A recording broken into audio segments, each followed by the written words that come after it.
Tonight, we're going to be going over the individual treatment modalities as well as family modalities and giving examples and making it so that we are able to differentiate between all of them because some of them sound very, very similar to one another. But before I get into this, do not memorize anything, but be able to recognize and apply it to the questions because that's going to be the most important thing. And I'm going to give an overview of all of the modalities as well as give you easy ways to be able to recall it and differentiate it amongst one another. So don't feel like you have to memorize everything or get everything in because you'll be able to review it back. Starting at the top, cognitive behavioral therapy, known as CBT, one of the most widely known modalities, is the exploration of the thoughts, feelings, and behaviors and how they interact and influence one another. And a huge thing that people must understand is that they feel like we're trying to change them all, but we're focusing on the thoughts and behaviors of the person because we can't change feelings because feelings are innate. So there's a huge emphasis placed on changing the person's thoughts and behaviors in order to change their situation. So if you're getting ready to take your exam and you're feeling super anxious about it and you're like, oh my gosh, am I going to be able to do this? I'm not sure if I'm allowed to do all of these things. Being able to focus on your thoughts and what's contributing to that, as well as the behaviors in reaction to that, is going to be an effective way to refocus and rechannel it. But you can't really inherently change the fact that you're nervous or you're anxious within the situation.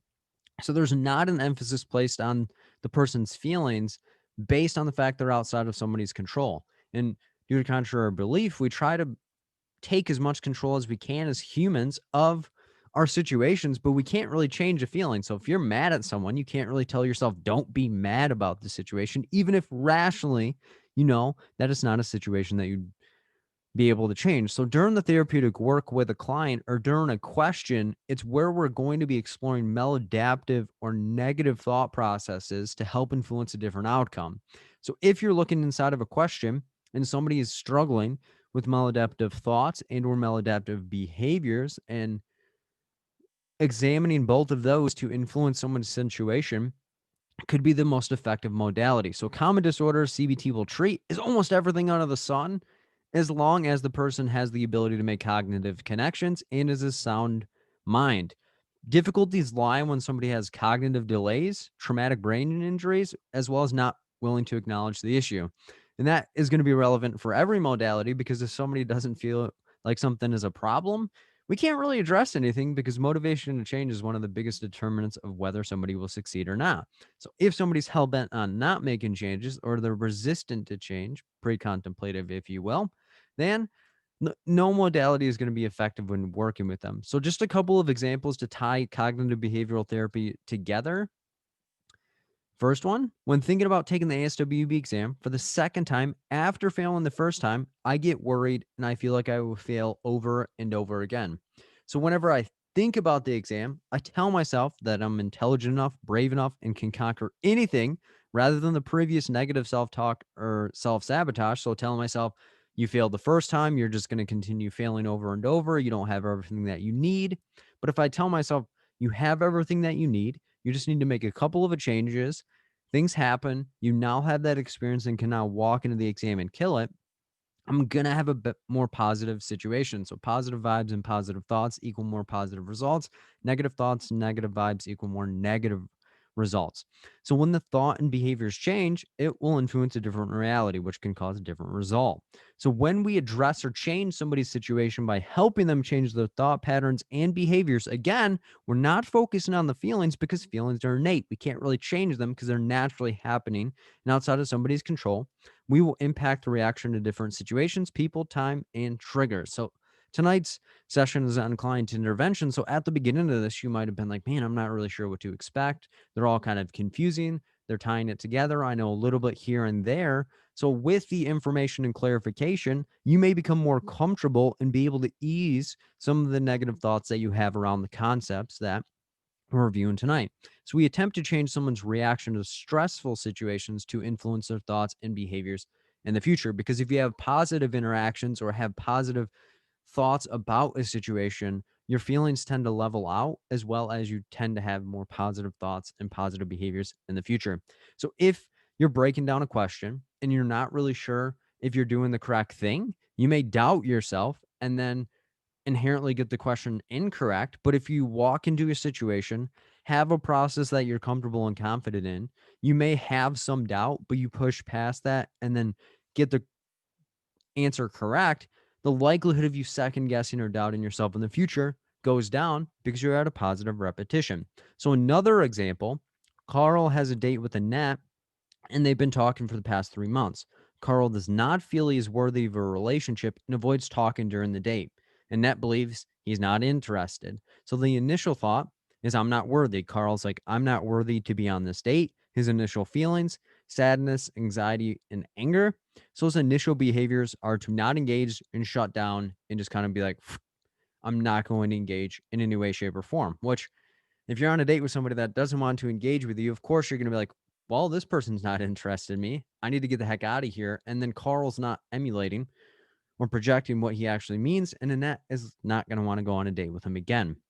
But if we utilize some CBT techniques with Carl, the alternative reality would be healthier thought. I'm enough. She wanted to go on a date with me. So rather than I'm not enough, I'm not really sure if I can handle this, I'm not worthy, we switch it to I'm enough, I'm worth it. She wanted to go on the date. So the feelings are going to shift a little bit when you have that positive thought going through. If you're happy, you're excited, and your anxiety may still exist, but it's shifted more in a nervous realm of this is something I can get through, but I'm still a little bit nervous based on the fact that it's a new experience for me.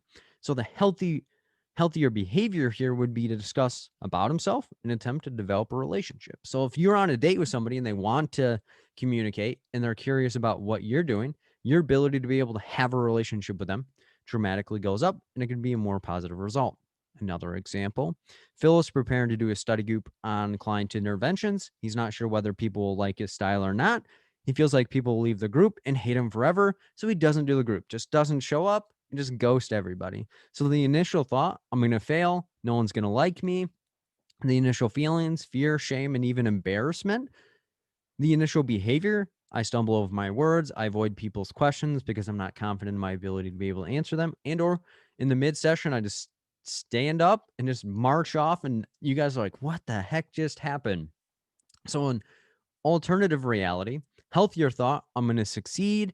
Everyone will enjoy the study group. I'm going to do my best. Healthier feelings.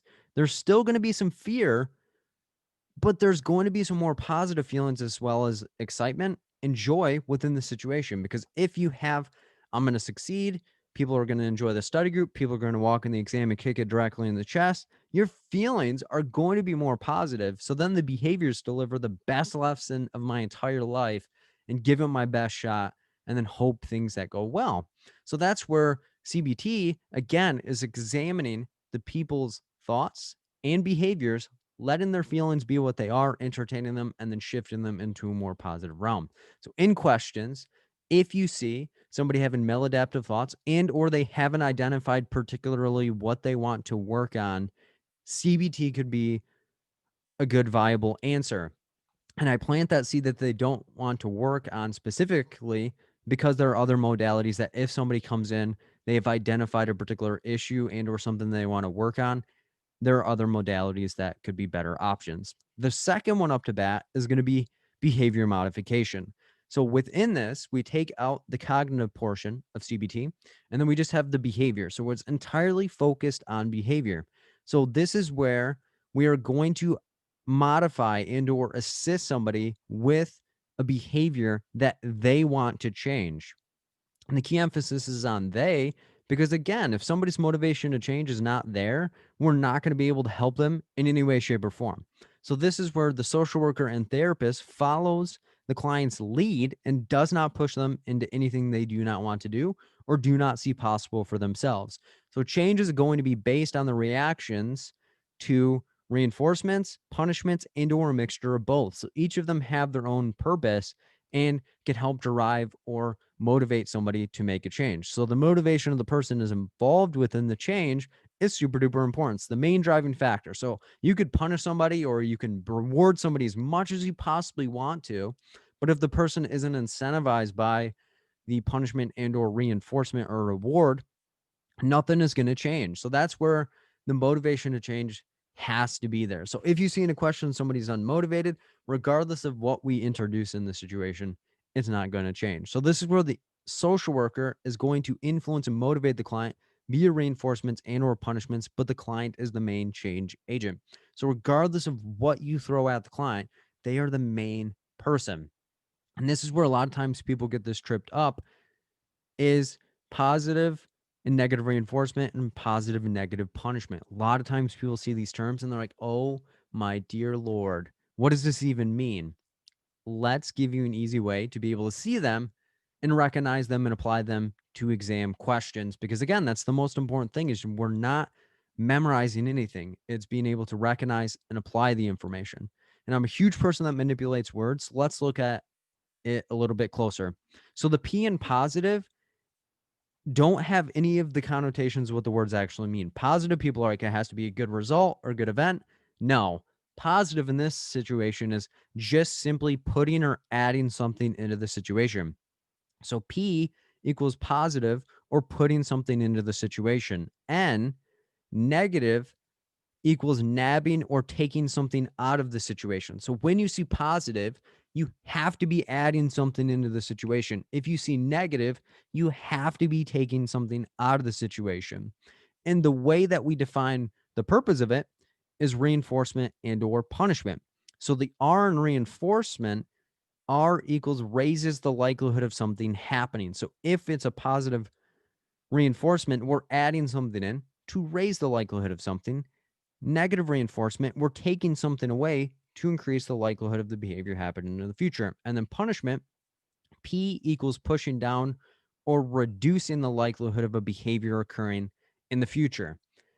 And I'm going to have examples in a little bit, but I always like to plant the seed to make sure that we're all on the same page of what these actually mean. Because a lot of times people see them and they go, "Oh my goodness," I always get them mixed up or like exchange them or get twisted. Or I just like throw my hands up and say, I'm totally getting the heck out of here. So let's look at the concepts a little bit further. So positive reinforcement, positive P equals putting something into the situation. So putting or adding something into the situation. And in this context, it's going to be desirable. So it has to be something in the situation that is desirable that's being added. Why? R in reinforcement is going to be to increase or raise the likelihood of something occurring. So it's us putting something in the situation that somebody will enjoy in order to increase the likelihood of a behavior happening in the future. So let's look at a couple of examples to articulate this a little bit further. So getting $20. So that is what is getting put into the situation. And most people enjoy money. So that's why it's just a desirable thing that is getting put in. It's predicated on someone getting a correct answer on the exam. So we'll make that, we'll make it this color. So that, because I'm going to align it with the colors here. So the positives are always going to be yellow, reinforcements are always going to be this teal, and then negative is going to be the green, and punishment is going to be the purple. And then I'll always have the desirable, undesirable in red, and then I'll make this like snakish color, what is predicated on. And the purpose is to increase the likelihood of something happening. So we're giving somebody $20 for a correct answer to increase the likelihood that they get correct answers in the future. And if you enjoy money, the likelihood of you being motivated to get correct answers goes up. Next example, being able to talk with a friend when you answer 5 questions correctly, which will increase the likelihood you answer questions correct in the future. So being able to talk to a friend, most of us like talking to our friends, so that's going to be a desirable result predicated on answering 5 questions correctly. So when you answer 5 questions correctly, you're able to talk to your friend, which is going to increase the likelihood that you get correct answers in the future. So that is where we're adding something again. P in positive is putting something in that is desirable to increase the likelihood. Last example, getting money for completing homework to increase the likelihood you complete homework in the future.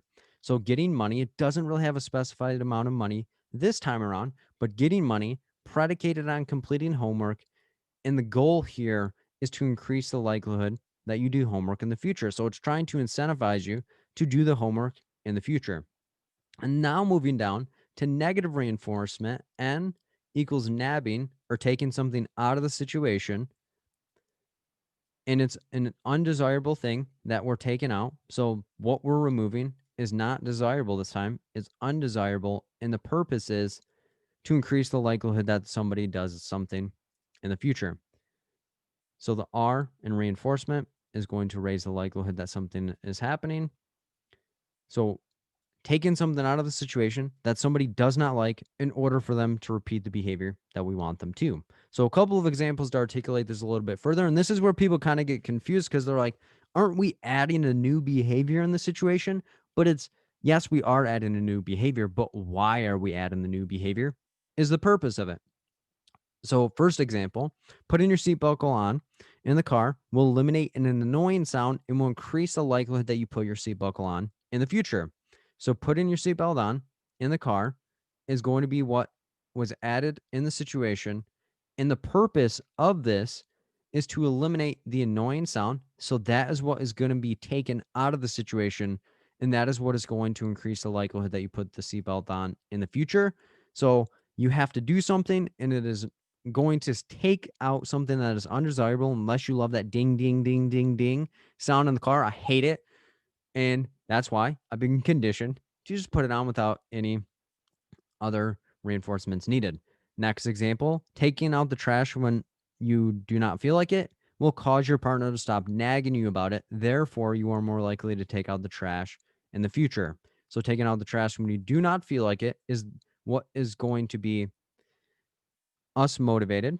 And this is going to cause the partner to stop nagging. So we're going to be removing the nagging out of the situation. And this is going to increase the likelihood that you take out the trash in the future. So N equals nabbing it out. So we took out or removed the nagging based on us taking out the trash, even when you don't feel like it. So that way the nagging is gone and we have a higher likelihood of taking out the trash without the nagging in the future based on the fact that we want to have that removed out of our situation. Last example, you do not like asking for help, but when you reach out to people, it helps to reduce the amount of stress in your life. Therefore, you're more likely to reach out in the future.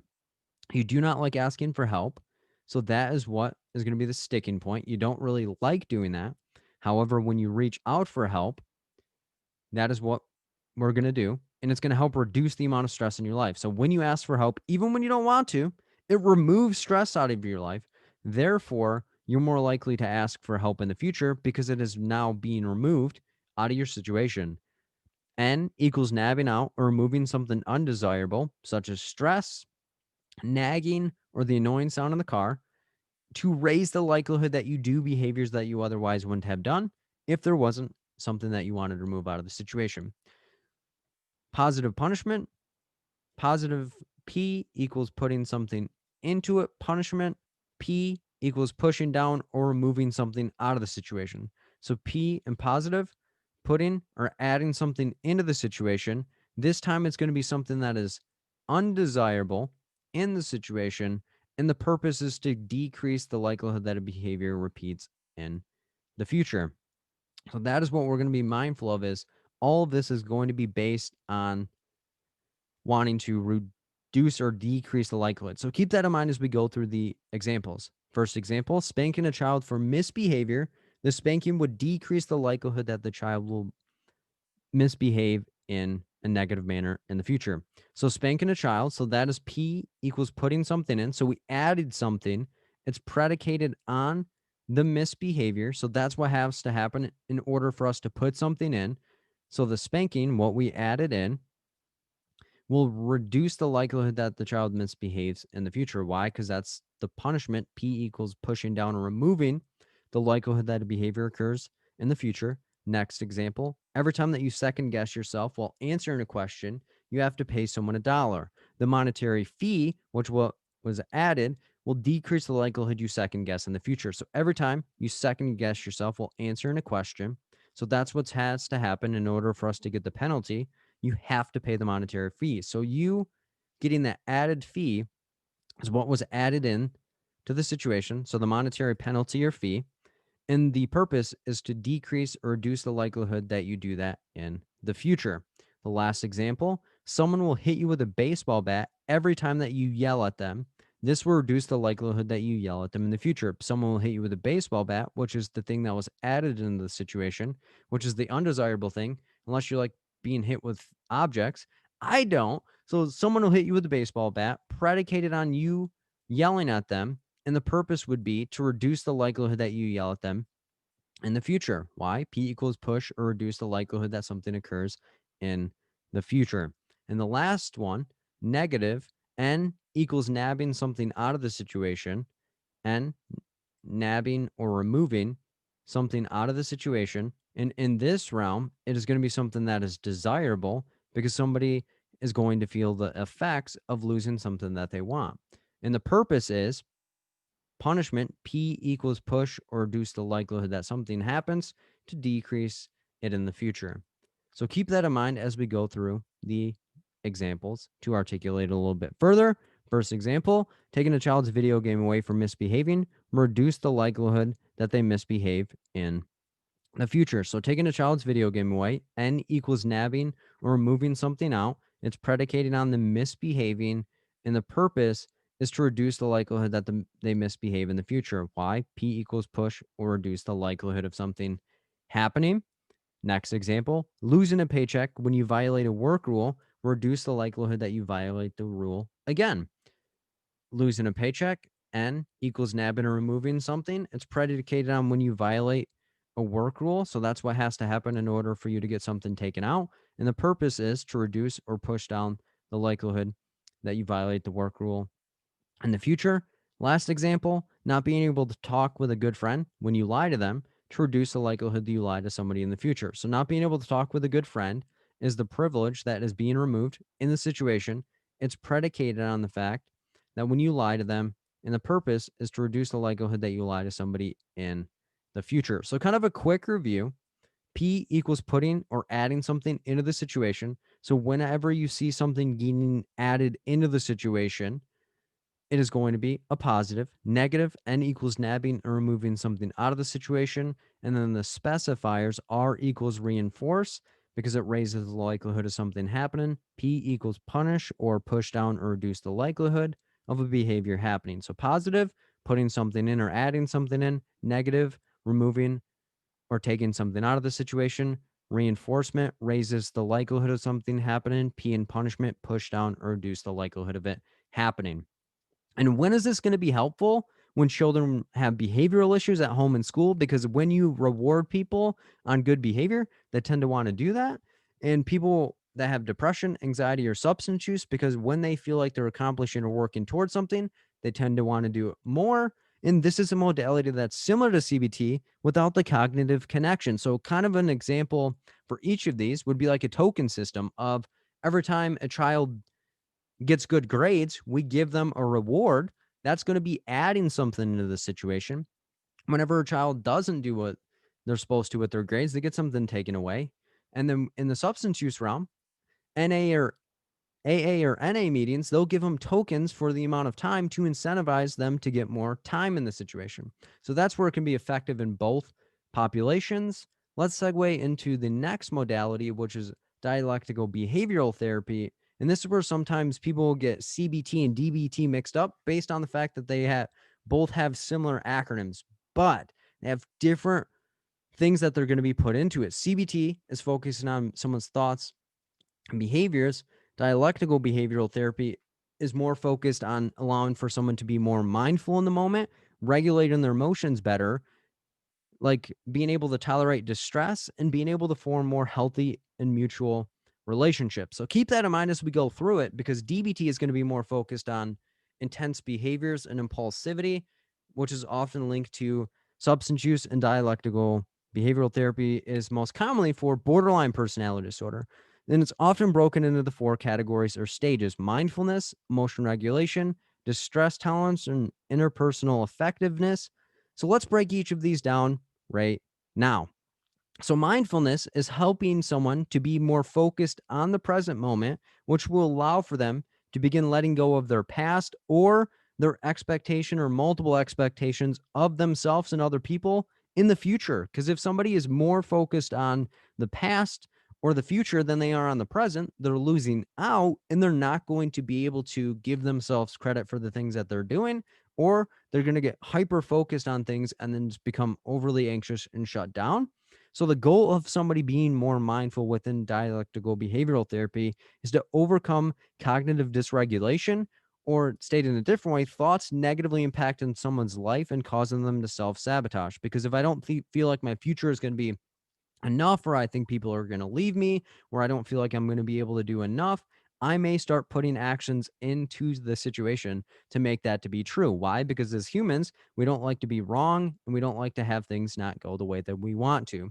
So the goal here is to allow for the person to be what they are and not try to control the things, the results, situations, and people in their life, simply embracing what is and going on from there, rather than just trying to plug and chug and force people to do what they think is right or what everyone else has told them is wrong, etc. So being more mindful in this situation is to actual do guided meditations, guided imagery, as well as when situations come, analyzing them, entertaining them if it is worth their time, and then moving on from there. Emotion regulation is where they are going to be regulating their emotions in a more effective manner. So if somebody is getting benefit from dialectical behavioral therapy, they often have impulsivity, they have mood fluctuations, they may be vindictive towards other people, they may try manipulating other people, and they don't really express their emotions in the best way. And the way that they express their emotions may not actually be communicating what they want to do. So if I'm mad at you, but I'm passive aggressively doing things towards you to push you away, you may not understand that I'm frustrated with you, or that I actually want to still be in a relationship with you. Because who would think that somebody that is constantly like lowballing, or like trying to do rude things, or like just backstabbing, or like gossiping about somebody would want you to be around? But that is how frustration is often communicated, just for an example. So, this stage is to help the person or client to better understand their emotions and where they come from, and try to mitigate impulsive decision making. So, thinking things through, allowing their emotions to be what they are, and allowing situations to come as they are, and thinking before reacting on their emotions. So, rather than me yelling at somebody, cussing somebody out, slashing tires, I may think, is this going to be worth it in the long run? And am I actually effectively letting this person know that I am bothered? So we need to ensure that the person knows what is going on in their situation before making decisions that they might regret. So this allows for someone to have better control over their emotions and actions to influence and or change any unwanted emotions to help reduce amplified expression or reactions. So if somebody has mood swings or over amplified reactions to situations, being able to have them calm down and think about things before reacting can allow for them to get more positive results in the future. So if somebody's being more mindful and they're regulating their emotions better, we also want them to be able to tolerate distress. Why? Because life doesn't always happen the way that you want to. So distress tolerance helps the person to get through stressful situations, events, and even allows for things to not be viewed as bad as they actually are, and allow for them to think this is a terrible thing that's happening, but it's not going to last forever. Because if somebody is struggling with being able to reflect on the moment, they may over amplify situations and think that things are worse than they actually are. So jumping to extremes of like, this is the absolute worst thing that could possibly happen to me, rather than being able to say, bad things happen to everybody, and this isn't always going to be my entire day. So, stated in a different way, it's being able to better handle stressful situations, which will enable the person to practice patience and letting go of things outside of their control, which can breed connection with others and themselves. So, if I am more open and fluid to situations, not super rigid and forceful and telling everybody what they should be doing, people are more likely going to want me around, because I'm able to tolerate situations, stressful situations, more importantly, in a more effective manner. So, for example, someone hears about a death in their family and they're not sure what to do to cope. Subsequently, the person attempts suicide. So, when a distressful situation and stressful situations happens to them, they don't tolerate it in a good manner and they attempt to take their own life. So, in this situation, taking a moment to process and allow for the control to be outside of themselves would allow for them to cope better. So, taking a moment to utilize their supports and prevent them from doing an impulsive thing that they might regret in the future. So the goal here is to eliminate and reduce the likelihood of impulsive decision making and to increase a person's ability to react to stressful situations as well as distressful situations in their life without jumping to the extreme, overreacting, or doing something that if they looked at it from a more rational mindset or a calm mindset that they might regret doing or they would have wanted to do something differently. So it allows for the person to integrate and develop experiences and grow from difficult situations because the ultimate goal as a human or a person is to build on your experiences and not repeat things that you otherwise would not have wanted to do. And the last component is interpersonal effectiveness. So this allows for a person to form healthy relationships. Why? Because people that often are struggling with borderline personality disorder or impulsivity or boundary issues within the situation are not going to have healthy and mutual relationships. Either they are going to be utilizing or using someone else, or they are going to be used by other people. So, this is where they begin to form meaningful relationships and mutual connections with people outside of just a you scratch my back, I'll scratch your back type design. So this is where they start connecting with people and it is mutual. This can be very uncomfortable for the person based on the fact that if they're always thinking that people are going to use them or they're out to use other people, they may not see the good in people. So this is where they start to learn to set boundaries in their life with other people and begin to express their needs and or concerns. Why? Because if they feel like people are going to abandon them or they're not worthy of connections, then they're not going to vocalize their needs and or concerns. They're going to prioritize other people over themselves, which oftentimes does not lead to them getting their needs met. And they begin to blame themselves for other people's reaction to their needs. So if I'm vocalizing that I have a need to other people and they're not respecting it, I may lose the ability to feel like my needs and things are actually important for other people. So this is to ensure that people are able to function better and navigate relationships without being exploited and or exploiting other people.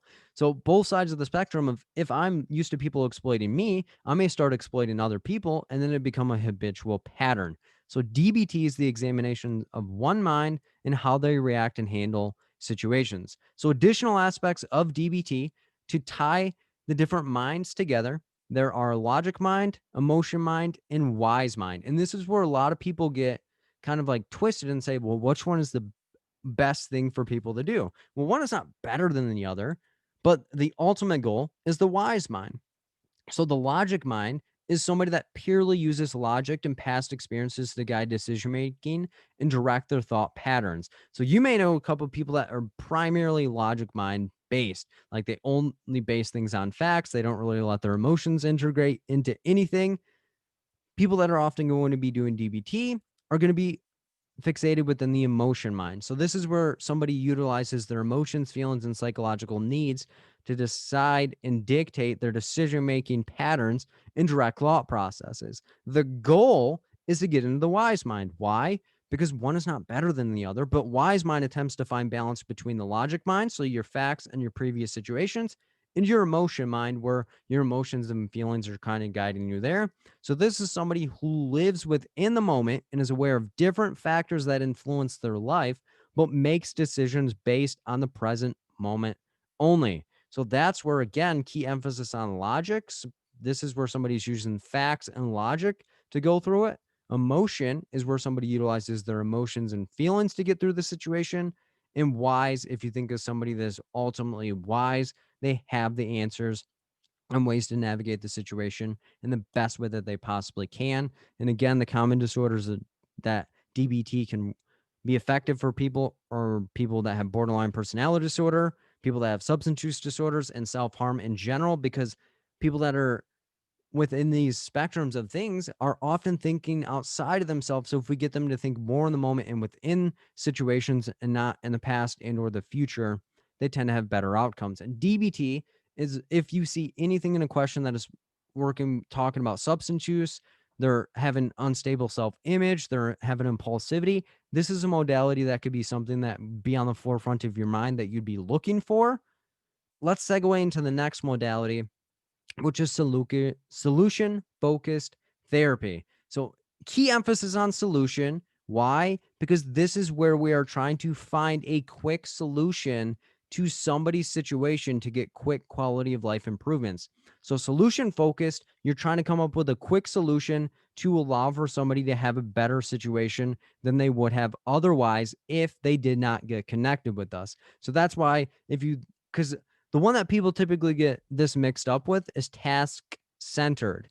And we'll go over that in an easy way, but kind of planting the seed now. Solution focused is where you're coming up with a quick quality of life solution, an improvement to their life, and task centered is where they have a specific task that they want to work on. So let's look at this a little bit closer. So this is going to be a brief modality with the goal being the main focus. So somebody comes up with a goal, I want to get housing, I want to get on medications and stable, etc., and allowing them to get to a better solution and or quality of life in the moment. So it is goal driven and focused on solving the presenting problem as quickly as we possibly can with as little involvement as possible. Crisis management, emergency department, stuff like that. And it often is associated with the miracle question or multiple questions of if anything could happen to you right now, what change would you like to see? I want to get housing. I want to pass my exam. I want to get food assistance. I want to get food benefits. I want to get Social Security. I want to get Medicaid, etc. So if anything or the best possible solution can happen, what would it be? And then we start listing the ways that they could possibly get it done. So, for example, Phil wants to pass his ASWB clinical exam on the first try. So, him and his therapist would attempt to identify resources, skills, and strengths within the situation already to have the highest likelihood that he would pass on the first try. And from there, we would focus on the presenting situation and change that can happen now and as quickly as possible. So, what strategies and techniques do you currently know? What resources do you have at your disposal? What's your learning style? What are things that you need to do? And what can we do? And what are the least amount of things that you need to get the job done? So, an emphasis is placed on the client's strengths and resources that already exist and that are present in their situation or that are fairly easily possible. So that is where they already exist, or it's not difficult for us to access them. So that's where solution, you don't want to have to take a ton of time because, again, it's quick quality of life improvements. So this is where we utilize the resources, knowledge, and strengths present in the person's situation to stabilize and promote quick quality of life improvement. So that's where we want the fastest possible solution to someone's situation in order to improve their situation. So, solution focused, anytime in a question that you're seeing somebody that is having quality of life things, they're in an emergent situation, this is a modality that could be on the forefront of your mind. Again, it doesn't guarantee the answer to be true, but that's what separates it from the previous modalities of CBT, DBT, and behavior modification is this is a very short-term situation. So your environment in your role as the social worker in the question can help drive this a little bit further. The next modality is task centered. Again, key emphasis on task. When in solution focused, it was on a particular quick solution. Task centered is focused on completing a task. And if you remember back when I was describing CBT, if somebody did not know what they wanted to do, CBT could be a viable option. But if somebody comes in and has specifically something on their mind, they're just needing help navigating the process, task centered could be a better option. Why? Because this involves completing a mission or goal with the client, which requires multiple steps. So, this is a collaborative relationship between the social worker and the client, but a specific task and or multiple tasks is or identified by the client, and a plan is developed and established to make the identified change possible. So the client is still going to come in and say, this is what I want to change and address. And they may have a very elaborate idea of what they want to see, but they just aren't sure what that could look like. So this is where us as the social worker are going to bring up a solution and consider the barriers, resources that they already have and or need, and the motivation of the client is the biggest deciding factor. That's why they come in with something they want. And that's where a lot of times people are like, Phil, how come in this question it says this and this and this? We have to understand what in particular the person actually needs. However, the difference between a lot of the modalities and task centered is the work is entirely done outside of the therapeutic session by the client. This is where we come in, have them do what they need, and then they do the work outside of the session, come back and report back what particularly that they need to do. This is often done by a case management social worker. So, for example, picture a client coming to a case manager when they need something, but they do not need regular contact or consistent follow up in the situation. I need housing. Okay, here's a list of housing. They go and do it on their own. They have the right self determination, and we just advocated for the client. Another example, people will come to Phil for tips to pass their ASWB exams, yet they are the ones who dominate the exam and accomplish their goal. People come, they want solutions and want different things, but I'm not in the exam with them doing like, all right, let's walk through this, let's get this done. But the person is going to have the right to self-determination and do the actions on their own. So this is where the social worker supplies ideas, resources, avenues of change, and the client decides what they would like to do or want to do with the information, resources, and avenues of change. So we provide this stuff for them, but it's up to them to do what they want with the resources, information, and services. So the success or detriment of the treatment is placed in the client's hands. Again, this is somebody that is super motivated. They just need a little bit extra exposure into working through things, and they're off to the races and doing what they need to do. So the difference between solution focused and task centered, solution focused, they need a little bit more hands on to come to the solution to stabilize their situation. Task centered, they're already stabilized and they already have what they need. They simply just need a little bit extra push to get the job done. So those are all our individual client treatment modalities. Let's segue now into the family therapies. So within the family therapies, there are three possible options. Bowen's family therapy, also known as family systems, as well as structural and strategic. Each of them are going to have vast differences amongst them, but they're also going to be very, very similar with the main goal, helping the family unit become the best possible version of themselves. Each one is done differently, and Bowen's tends to have more components, and the main driving factor behind Bowen's is it's the intergenerational transmission of behavior from one generation to the next generation. And the main thought behind this is Bowen believed that the family system is a living organism and has identified patterns of behavior. So, in the family organism, if dysfunctional behaviors happen, so if there's dysfunction within a family, if it is observed by the next generation and it's not challenged, they may continue on that behavior because when you don't know better, you don't do better. But if you know better, then you can do better. So that's what the goal is if dysfunction is passed on from generation to generation, we hope to intercede that. But if positive behaviors are passed on from generation to generation, it tends to improve the family. And again, the huge emphasis on Bowen's or family systems is that it is the intergenerational transmission of behavior. So you're probably about to hear me say this a ton of times, but it's the intergenerational transmission of behavior. That's what separates it. But if there's a lot of dysfunction within the system, that's why there's a lot more components to Bowen's and family systems. So if you see Bowen's or family systems, it is the same. So don't get tripped up. So there are 8 different components within family systems or Bowen's family therapy, and they are as follows. But the main driving factor is based on the first, which is differentiation of self. So an easy way to remember differentiation of self is how different somebody is from the rest of their family. So differentiation of self is how different somebody's self is from their family.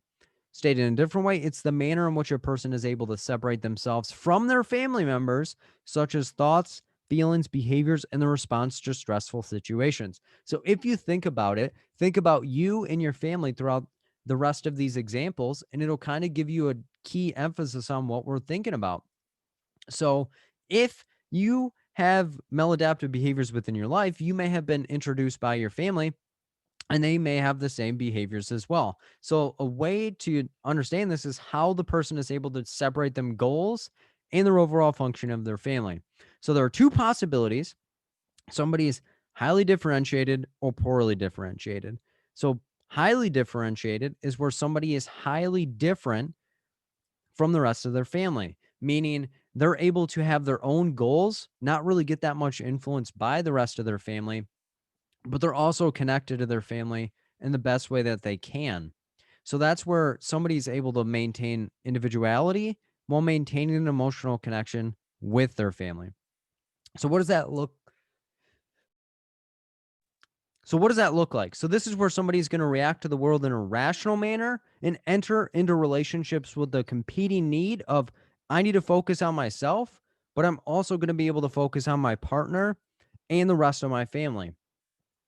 So, for example, somebody goes off to college to become a social worker. They're able to focus on graduating while still being connected and visiting their family, but they're not owning the rest of their family's problems. They're not coming in to solve everything. They're not organizing everything. They're not doing everything else for everyone else because they have a goal. They're going to stay focused on their goal. They're going to be there for their family, but they're not going to overdo everything. So, somebody that's highly differentiated will have that rational or logical mindset about it and also have a connection with people, but not have blurred boundaries or overstep. And if you are highly differentiated, you may have been introduced that by people in your family, or if you had parents or guardians or caregivers that were poorly differentiated and you wanted to push past the grain. Poorly differentiated, on the other hand, is going to be where someone struggles with being able to think clearly for themselves and often reacts based on their emotional side. Because this is where somebody's going to be overly involved in their family situation. They're not able to view their situation objectively, and they tend to allow for their goals to go to the wayside or people that negatively impact their goals and try to deter them outside of them. So this is when somebody tries to control and ensure their family is taken care of and even prioritizes the family's needs over their own. So huge dependence is placed on the approval of others and their family, which oftentimes negatively impacts somebody, because if you're in a family or a situation where people aren't going to give you credit or even recognize that what you're doing is positive, the likelihood of you being able to get that is low, which is negatively going to impact your situation. So if you're looking for the approval of other people and you're not getting it, or you're overly getting it, when you get into new situations, you're going to expect other people to give you that same approval as well. So, for example, Phil goes to school to become a social worker because he knows other people will compliment him and commend him for his decision. They're like, wow, I'm so glad that you're doing positive work and that you're helping so many people. You're such a nice person. And if that was the motivation for why I became a social worker, I would be poorly differentiated. So the levels of differentiation is to look at how you're solving issues and how relying on other people you are. So how independent you are rather than interdependent. Interdependent is where you're able to count on other people, depend on them, but you're ultimately going to be doing your own things. Independent, you're totally solo. And then dependent or codependent is where you need other people to take care of you, or you're trying to take care of everyone else to get some fulfillment within the situation. So if somebody's poorly differentiated, they look to others for them help to solve their problems because they don't trust their own judgment, or they need reassurance around their judgment. So this is where the person does not trust themselves and they depend on other people, and it may not actually solve the problem, but they would rather just have social support instead. So, for example, someone goes off to college and is struggling with math class, and they call a friend from back home to solve the math problems for them. The friend may not even have the knowledge or skills to help them, but they still reach out because it's comfortable. Again, it's not really to solve the problem, it's just to get reassurance and somebody to give you emotional support or to own your situation, so that way you don't have to. So levels of differentiation is going to determine how you navigate the world as well as navigate relationships. The second part of Bowen's family therapy is emotional triangulation, or simply triangles. So this is where, if you have a problem with somebody and you're utilizing triangulation, you may bring in another person into the situation to battle or fight on your side or co-sign your situation and perspective. So emotional triangulation, or triangles, is a three-way person relationship and interaction. And it's considered the smallest possible stable relationship because oftentimes two sides are stable. So if you picture a triangle, two sides of that triangle that create an L in any which way that you're doing are supporting one another. And the third side of the triangle to bridge the gap is the person that somebody is at conflict with or is being isolated or ostracized from the relationship or the situation. So, for example, Phil is mad at his brother, so he reaches out to his mother for support, which helps transfer some of the responsibility and stress to his mother. And the purpose of this was to transfer some tension off of me onto my mom in order for her to experience some of the discomfort or to get motivated to solve the problem for me. It didn't really solve anything based on the fact that I didn't take responsibility and I shifted it, and now my brother has another person mad or angry at him, which may motivate him to do the decision that I think is the best possible solution. So there are three different levels of triangulation or three different possibilities within the relationships. So during periods of calm, during moderate periods of tension, and during high levels of tension. So as we go down the continuum, things are going to get a little bit more dicey. So bear in mind, that is what we're going to be looking for. So during periods of calm, there are two insiders. So if you remember the two stable sides of the triangle, those are insiders. So those are the people that are inside of their support system. So insiders, and then there's going to be one outsider, which is that third person that is ostracized or not included. So the outsider often feels rejected and tries to get close to one of the insiders. Why? Because we don't like to be in environments that we don't at least have some acceptance and some connection with other people. But that's during periods of calm, that it's just that person on their own. But as tensions rise, they are going to become desirable. So let's look at that.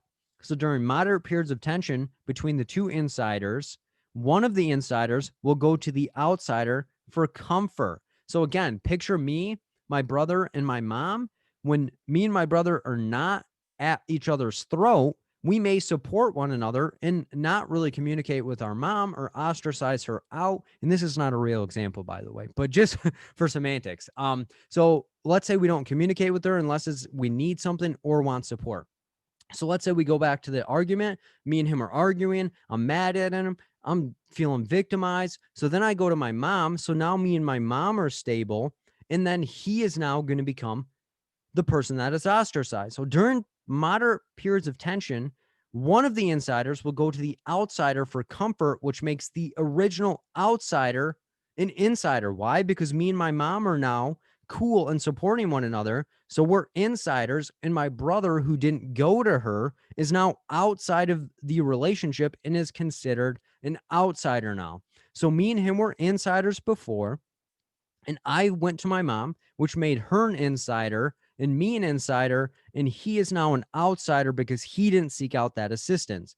So there can only be two insiders at one point in time. And during high levels of tension, the outsider, which would be my mom in this situation, becomes the most desirable because they are needed for comfort from the conflict. So prior, it wasn't needed 100%. It was just a way to get some support. But when there's high levels of tension, she's the most sought out person. So the person that is feeling the most victimized will attempt to find validation and approval from the outsider to alleviate the pressure from the original relationship. So let's say in high levels of tension, he's feeling most victimized. So he goes to her. So I think that my mom is on my side because during moderate periods of tension, I'm in communication, things are going great. So he's feeling most victimized. So now he goes to her, and now they are both the insiders. And now I'm the outsider, and they form a new relationship. So looking at it a little bit different, the original outsider now becomes an insider. So me and my brother were both insiders. Now he goes to her and solidifies that relationship. Now they are both insiders. So the original outsider becomes an insider, and the original insider, me, becomes an outsider because he felt most victimized to get that together. So during periods of calm, me and my brother are calm. Things are going great. We don't introduce and include her because she's not needed for that support. During moderate periods of tension, let's say I just wanted to bounce things off of her and get her idea, me and my mom would be insiders, and he would now be an outsider, because he didn't seek out the assistance and during high levels of tension, let's say he felt victimized, the most victimized, because that's who would go to the outsider, he is going to go for her to get approval and validation that what he did is right and I am wrong. So those two are then going to be the insiders and I would be an outsider. So that's what triangulation looks like, with the goal of whoever goes to the other person, they're going to twist and make the situation look like they are in the right, and they are going to have that person advocate and battle for them. So if you think about that in a family, that's going to create some high levels of tension and disputes and disconnection, which again, if that was how the generation prior to you did things, you may be doing that in your generation. And if you have children, you may be emulating that to them and it may get passed on to them. Or you witnessed that when you were growing up and you're like, we're not doing that. And then you address and vocalize and use assertive communication and healthy relationships. And now you're not passing the maladaptive or dysfunctional behaviors, you're passing more positive behaviors because of what you do influences other people more than you think. And the third component of bond family therapy is family projection process. And the key emphasis on project. Why? Defense mechanism of projection. Project, think of somebody that has a projector on their chest. They are projecting their situation onto somebody else and trying to justify what they're doing. Stated in a different way, this is the transmission of a parents or caregivers' emotional problems to one or more of the children within the emotional triangle, aka the outsider. So if somebody is cool with somebody, they may project the negative or bad behavior onto the outsider, which could be the scapegoat in this situation, to ease the pain. So this is where the projection may contribute to the development of emotional disturbance or problems. Why? Because if a child or somebody in the family is constantly blamed for everything, they're likely going to have some higher levels of anxiety and they're not really going to be able to function. Or if somebody was allowing you to be more independent and they co-signed and they did all these positive things for you, you may feel good in this situation. So a couple of examples to articulate this a little bit further.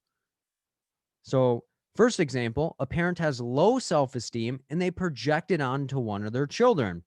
Thus, they may provide constant approval and affirmation to the child to prevent them from feeling isolated or rejected like their parent made them feel or how they're currently feeling. So if somebody has a low self-esteem or they're like, I was bullied before, or my parents never did this for me, they may overcompensate and give tons of affirmation, tons of approval, let the kid run wild and do whatever they want in order to do what they wanted their parents to do for them, which may lead to maladaptive relationships in the future. Why? Because if you're used to getting everything that you wanted, or if you're used to just not really having to be accountable for your actions, it could lead to abusive relationships and or lack of accountability and entitlement in the future. On the other side of the spectrum, let's say we had a parent that feels confident in their abilities to make decisions and they project it onto one of their children as well. So this parent allows for their child to make their own decisions, provides guidance as needed. This child will gain a sense of confidence as their parent projected. So this family projection process isn't always negative because the first example is likely going to be a parent or person that is less differentiated. And the second example is going to be someone that is highly differentiated and they want their children to have that positive behavior as well. So whatever the parent puts onto the child is what they're going to emulate and act out in the world because the child doesn't know better, so they can't do different things. The fourth component is multi-generational transmission process. So multi-generational over multiple generations, transmission. Think of something that is transmitting something or transferring something. So this is where over multiple generations, if changes happen, whether it be highly differentiated decisions or poorly differentiated decisions, it is then going to create larger shifts in being highly differentiated or poorly differentiated. Stated in a different way, small differences in differentiation between parents and their offspring leads to over many generations to progress or regress in their level of interdependence on each other. Again, independent, people are doing things on their own. Interdependent is where you're able to keep a sense of self and collaborate with other people. Dependent is where you need other people to strive and thrive. Codependent is where you are going to own people's situations and have the need to do things for people in order to be accepted. So the higher the level of differentiation between parents and children leads to higher levels of progression into independence and successful results in the future. So if a parent is highly differentiated and they project that onto their child or transmit that onto their child, that child may transmit that onto their children and transmit that onto their children and et cetera and et cetera. 5 generations down the road, they're going to be highly differentiated and kind of solidify that. So, roles, patterns, emotional reactivity, and family structure and multiple structures are a few components that can be passed on from generation to generation. So, as I said at the beginning, if you picture who you are and how you were raised, and if you have kids, how you're raising them, what you do, you tend to have passed on, or if it was a negative situation, you've made it darn well, you're hell bent not to pass that on to the next generation. So, that's where if you are doing things, you were often introduced to them, or you have self taught yourself a different situation than you wanted. And that's where a lot of times when you're growing up, you're like, I want to be nothing like my parents, but you ultimately turn into your parents as well, unless you put effort in to not doing that. So each generation of children that are most fused or less differentiated will pass that on to their children as well. So, for example, if a child grows up in a family that is unhealthy and dependent on each other, they will have a higher likelihood of having unhealthy relationships with their children, thus creating a pattern of regression. Because if you're needing other people to strive and thrive in life, you are going to regress the situation. But if you've been given independence and you're trying to progress and are highly differentiated, you're going to lead people being more independent and being able to collaborate on their own. So it'd be a level of progression. The fifth component is an emotional cutoff. So if you think about this, think about somebody cutting somebody off. This is if somebody gets emotionally hurt, they're either going to face the situation or cut them off. So stated in a different way, this is where a person decides to best manage their emotional difficulties or other family concerns by emotionally distancing themselves from other members of the family, or they project it onto other family members to be able to solve the issue. So, for example, a person moves away from their family and avoids any emotional connection or emotional topics with their family.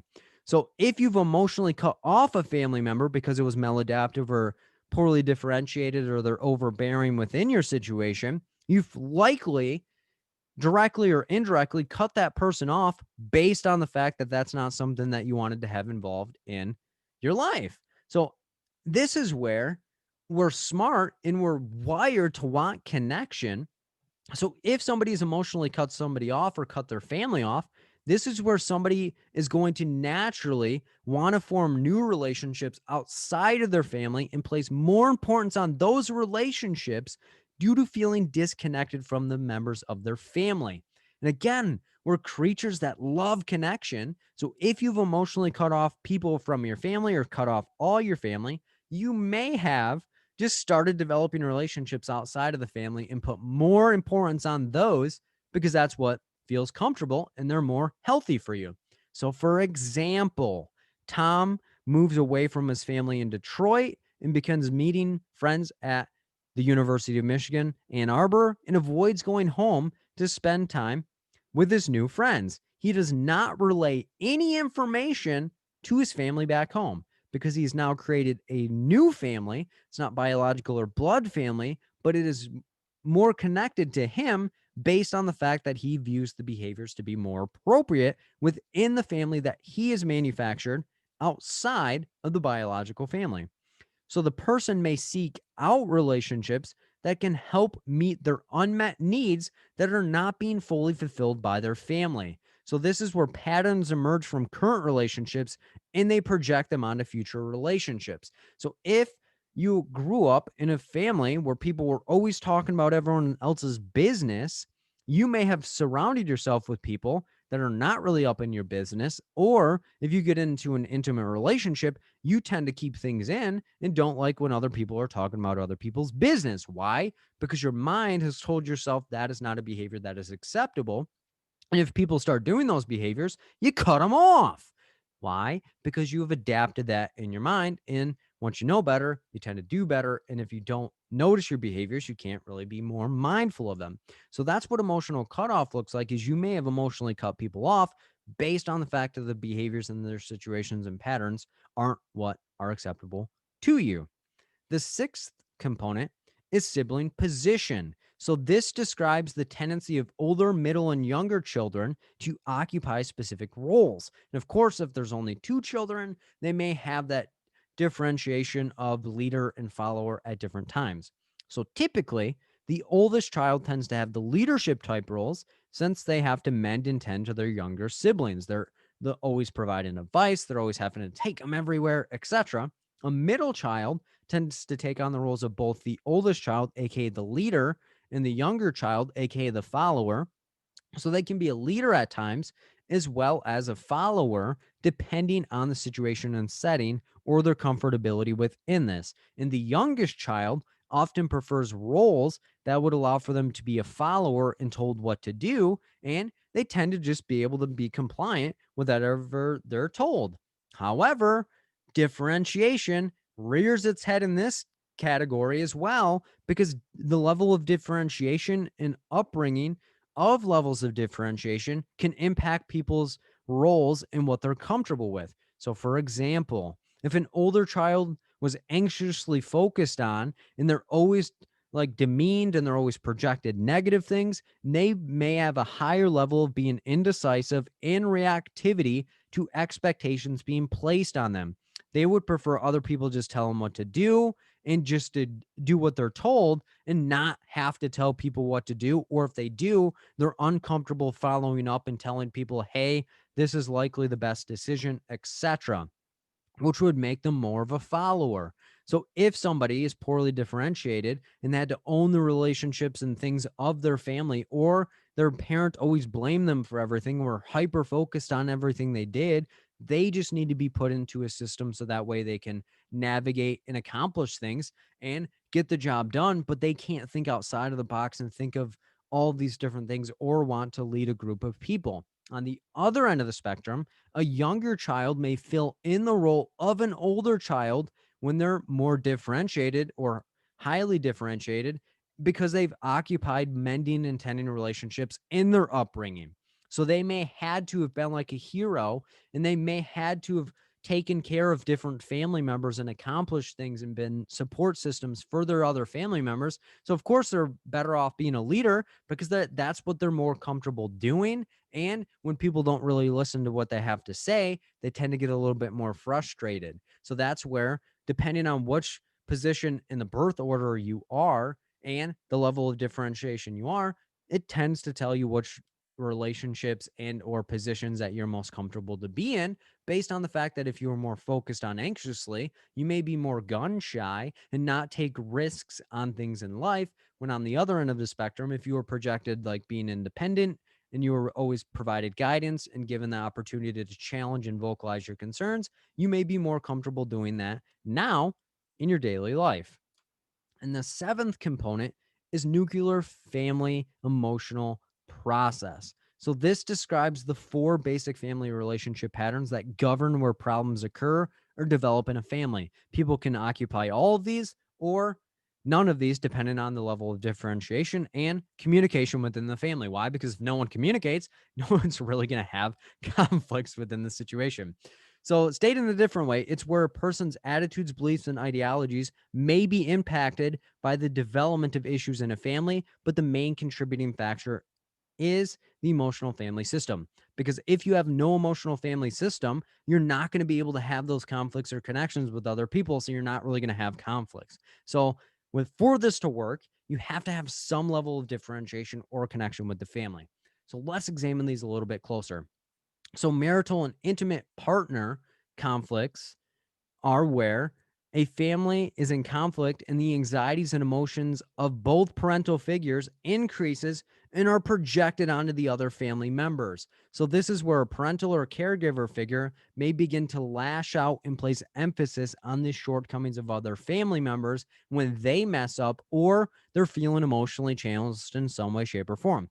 So they will both seek to have a sense of control in the relationship because, again, as humans, we don't like people to challenge us, or we don't like people to push us down or demean us or criticize us in some way.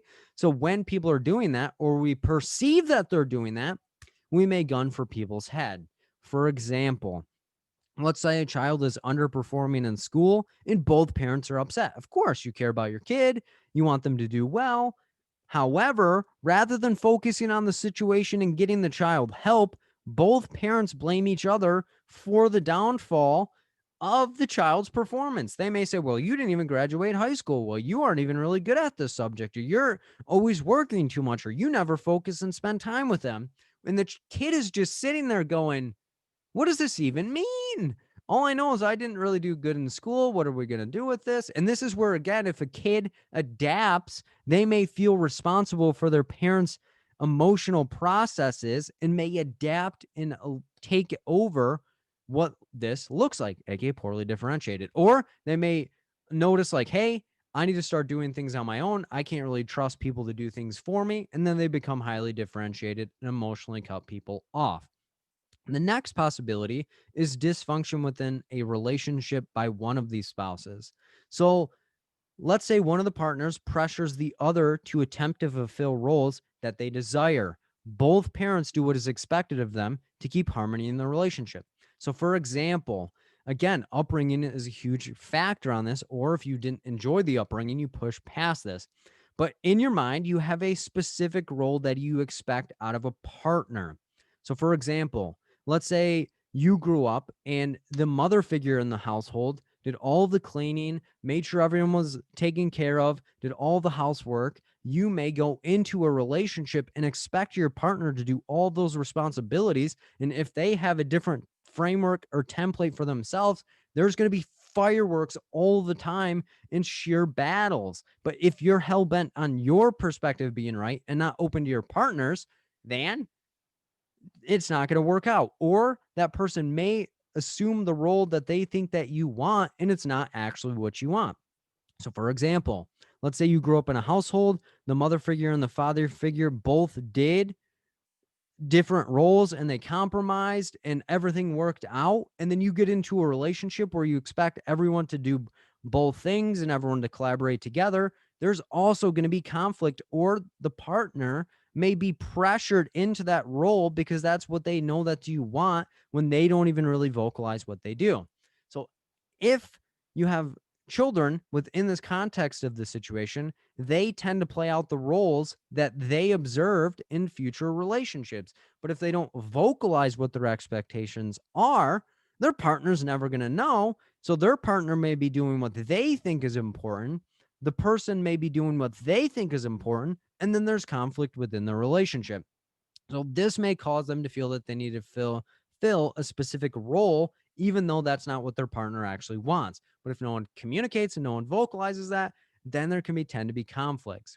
Another possibility is impairment of one or more of the children. So one or both parents or caregivers will focus their anxieties or frustrations on one or more of their children. So this is where the parent or caregiver and or both parents and or multiple caregivers worry about what their child is doing and often have an idealized or negative view of them. So we always have frameworks of what we expect out of people. And if somebody is doing a behavior that you don't deem acceptable, you may demean them or try to control them without even realizing it. So this is where the more the parents focus on the child, the more the child focuses on them. So if a parent is always gunning for a child's head and critiquing them and criticizing them, that child is then going to focus more on the parent's acceptance than what they are actually doing. So this is where the child becomes more reactive and sensitive than their siblings in the attitudes, needs, and expectations of their parents. So if you're the child that was focused on and your parent was always grinding you down, always gunning for you, and you're looking like, why are none of my siblings getting any of this communication or punishment or any of these things? Or why is there so much pressure on me? Then they are going to be less likely to actually want to do what they want to do. So the pressure from the parent lowers the child's level of differentiation from the family and makes them more vulnerable to act out or internalize family tensions. So if a parent is gunning for you, telling you it's all your fault, or you feel like you have to own everyone's emotional processes, you are going to be poorly differentiated. Because if you remember back to poorly differentiated, you're poorly separated from other people. So you're owning everybody's situations. You're not really doing the goals that you have for yourself, and you feel like everything is on top of your chest. However, if a parent is not gunning for you and they're guiding you and walking you through and saying this is okay, you're going to be more highly differentiated, and you're going to feel like you have to take on less of the parents and families' emotional baggage. And the last possibility is emotional distance. So, this is how separated people are from one another in order to reduce any situations. And what do I mean by this? So, this is where people's natural tendencies tend to come out. And what do I mean by this? So, if you get into conflict with somebody else outside of your family, even, this is your tendency to want to address a situation or back out of the situation and shelf it and never talk to it, or just keep it inside of you. However, if you're always stuffing things down or never addressing issues or always running away from situations, you're not really ever going to really have stable and strong built relationships, because one naturally wired things about conflicts and relationships is the more that you address and assess and communicate, the stronger it gets. However, emotional distance is how close you are to other people based on the levels of tension that exist within the family. Stated in a different way, it's when tension exists in the family, people will either entertain it, aka address it right in the moment, or distance themselves from it. This can cause certain family members to become either too involved, too isolated, or disconnected from the family. So, what do I mean by this? So, if your natural tendency is to want to address things immediately, come up with a solution, and know that you're still connected to the person and you're with a partner or have a friend that's not the same, you may feel like they're going to leave you, and you may feel like you have to sacrifice your own needs, when their natural tendency may be to, okay, let me think this through and calm down a little bit before discussing it. And they may interpret you gunning for them as you trying to control and manipulate the situation to get your needs met, which can create disconnection. Or if you're both runners, you're never really going to address anything and still wonder what is going on. So this is where family members do not intentionally try to hurt other people, but you may have family members that literally like hurting people and stewing up emotions, but that's not what we're talking about here. But when they do, it causes discourse and can damage what can never be repaired. So if you have somebody in your family that loves hurting people, you likely have a lot of hurt relationships within that family, and they just try to isolate the person away or never really communicate with the other people in general. But naturally, you don't like hurting people, and when you do, and you don't address it, it tends to sever the relationship further than if it was addressed and assessed within the moment. And the last component is societal emotional process. Key emphasis on society. Why? Because this is how connected the family is to society in order to strive and thrive within the situation. Stated in a different way, this is the component that examines how the principle affecting the family applies to the emotional system of society. So, a couple of questions to consider is, are the current behaviors, ideologies, and tradition within a family helping them to progress or regress from generation to generation? So, regression, or being poorly differentiated here, is where society acts to alleviate anxiety and tension within a family, and they have little thought on the consequences of the future. So this is where a family would depend on others to survive and thrive, which will lead to instability in the future. So this is where people aren't really owning their own situations. They're not really trying to progress or get their own resources or situations or try to advance their situation. And they just kind of want to be taken care of in the situation because that's all they've really kind of known. And then progression, on the other hand, would have an emphasis that is placed on making informed decisions with the future in mind. So this would require high levels of differentiation. So this is where a family depends on their own resources and is able to survive and thrive without any, if very little, societal influences. So this is a family that's very set and knows what they need. They don't really need society to like fund any of the things that they're doing. And if somebody says, hey, that's a bad idea that they're doing, they're not really listening to it because they know what their goals are and they're kind of still connected to society, but not so much so that they're going to be influenced in any way, shape, or form. So that is Bones family therapy. And an easy way to remember that is intergenerational transmission within the situation. And it's all based on the forefounding of how differentiated somebody is. So, kind of a quick review on that. Levels of differentiation is where highly differentiated is where somebody is highly different and they're able to focus on their goals as well as be connected to their family. Poorly differentiated is where they don't really prioritize themselves and they kind of have to focus on other people in the family based on the fact that it was projected onto them. Emotional triangulation is where people will bring other people into the situation to try to alleviate some of the tension. Family projection process, people will project either their insecurities or their security onto the next generation. Multi-generational transmission process is where somebody will put their high levels of differentiation onto the next generation, which could lead to the family to progress, or poorly differentiation could be projected onto future generations and it would cause the family to regress and have unhealthy relationships. Emotional cutoff is where people will cut off negative people or negative tendencies or negative behaviors that their family does off, and they'll attempt to develop different families to help fulfill the roles based on relationships outside. Sibling position determines whether the older child is going to be a leader or follower based on the level of differentiation. And that's where birth order tends to breed leaders down to followers, but levels of differentiation can impact that. Nuclear family emotional process determines the different levels of conflict or communication that they can have. But the key emphasis here is that they have to have a level of relationship with one another in order to have conflict. And then societal emotional process is how connected people are to society and how influenced they are based on the involvement of society, providing resources and all those different things to the family. Let's move on to structural family therapy. And if you think about a structure or structural systems, it's all based on boundaries.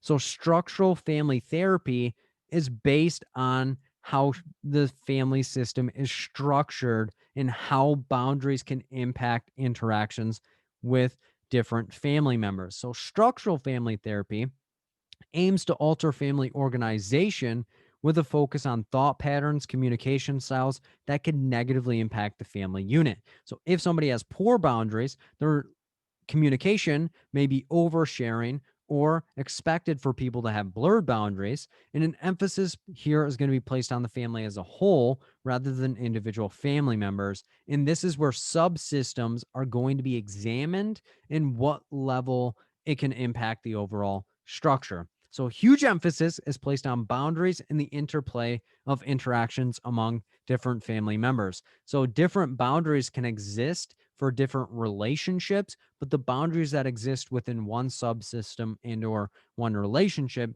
can impact the rest of the family. So let's look at the different levels of boundaries or different types of boundaries to see what we're looking at. So the first type are enmeshed or diffused. So if you think of something that is meshed, they are meshed together or mashed together, and there's no separation amongst these relationships. So if somebody is enmeshed or diffused, they are going to have very little separation. So, if we want to refer back to bone family therapy, this would be somebody that is poorly differentiated. So, what would enmeshed boundaries look like? This is where somebody fails to keep their life separate enough and blurred lines exist within the relationship. So there's no information that is off limits. It's expected for you to share every little thing, and there are no secrets. So this is a lack of boundaries or sense of self within the relationship. Somebody may tell you what you should be doing at all times. You're not really able to make your own decisions. And if you do, you're guilted into making the decisions that the people think that are best with and for your situation. So it's difficult for family members to establish a sense of self and or independence based on the fact that this type of boundary is naturally wired to make somebody dependent, needing other people to take care of them, or codependent, where they are taking care of other people to get some type of fulfillment within this situation. So it's difficult for people to create a sense of self or identity beyond their family, because if you're expected to share information about everybody, most people are gonna want all of their information on Front Street and on broadcast. So they're typically not gonna want to associate with you. So this can prevent the formation and continuation of relationships beyond your family, because if everyone in your family knows everything about somebody before they even met them, they have preconceived notions.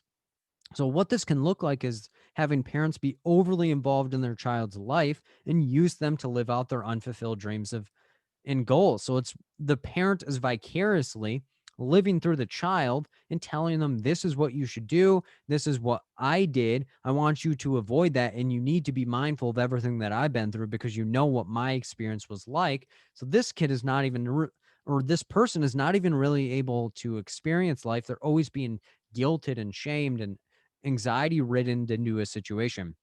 And this is where a parent can center their actions and emotions on their child or multiple children and use them as an emotional support. So this is a parent and child where they're quote unquote best friends.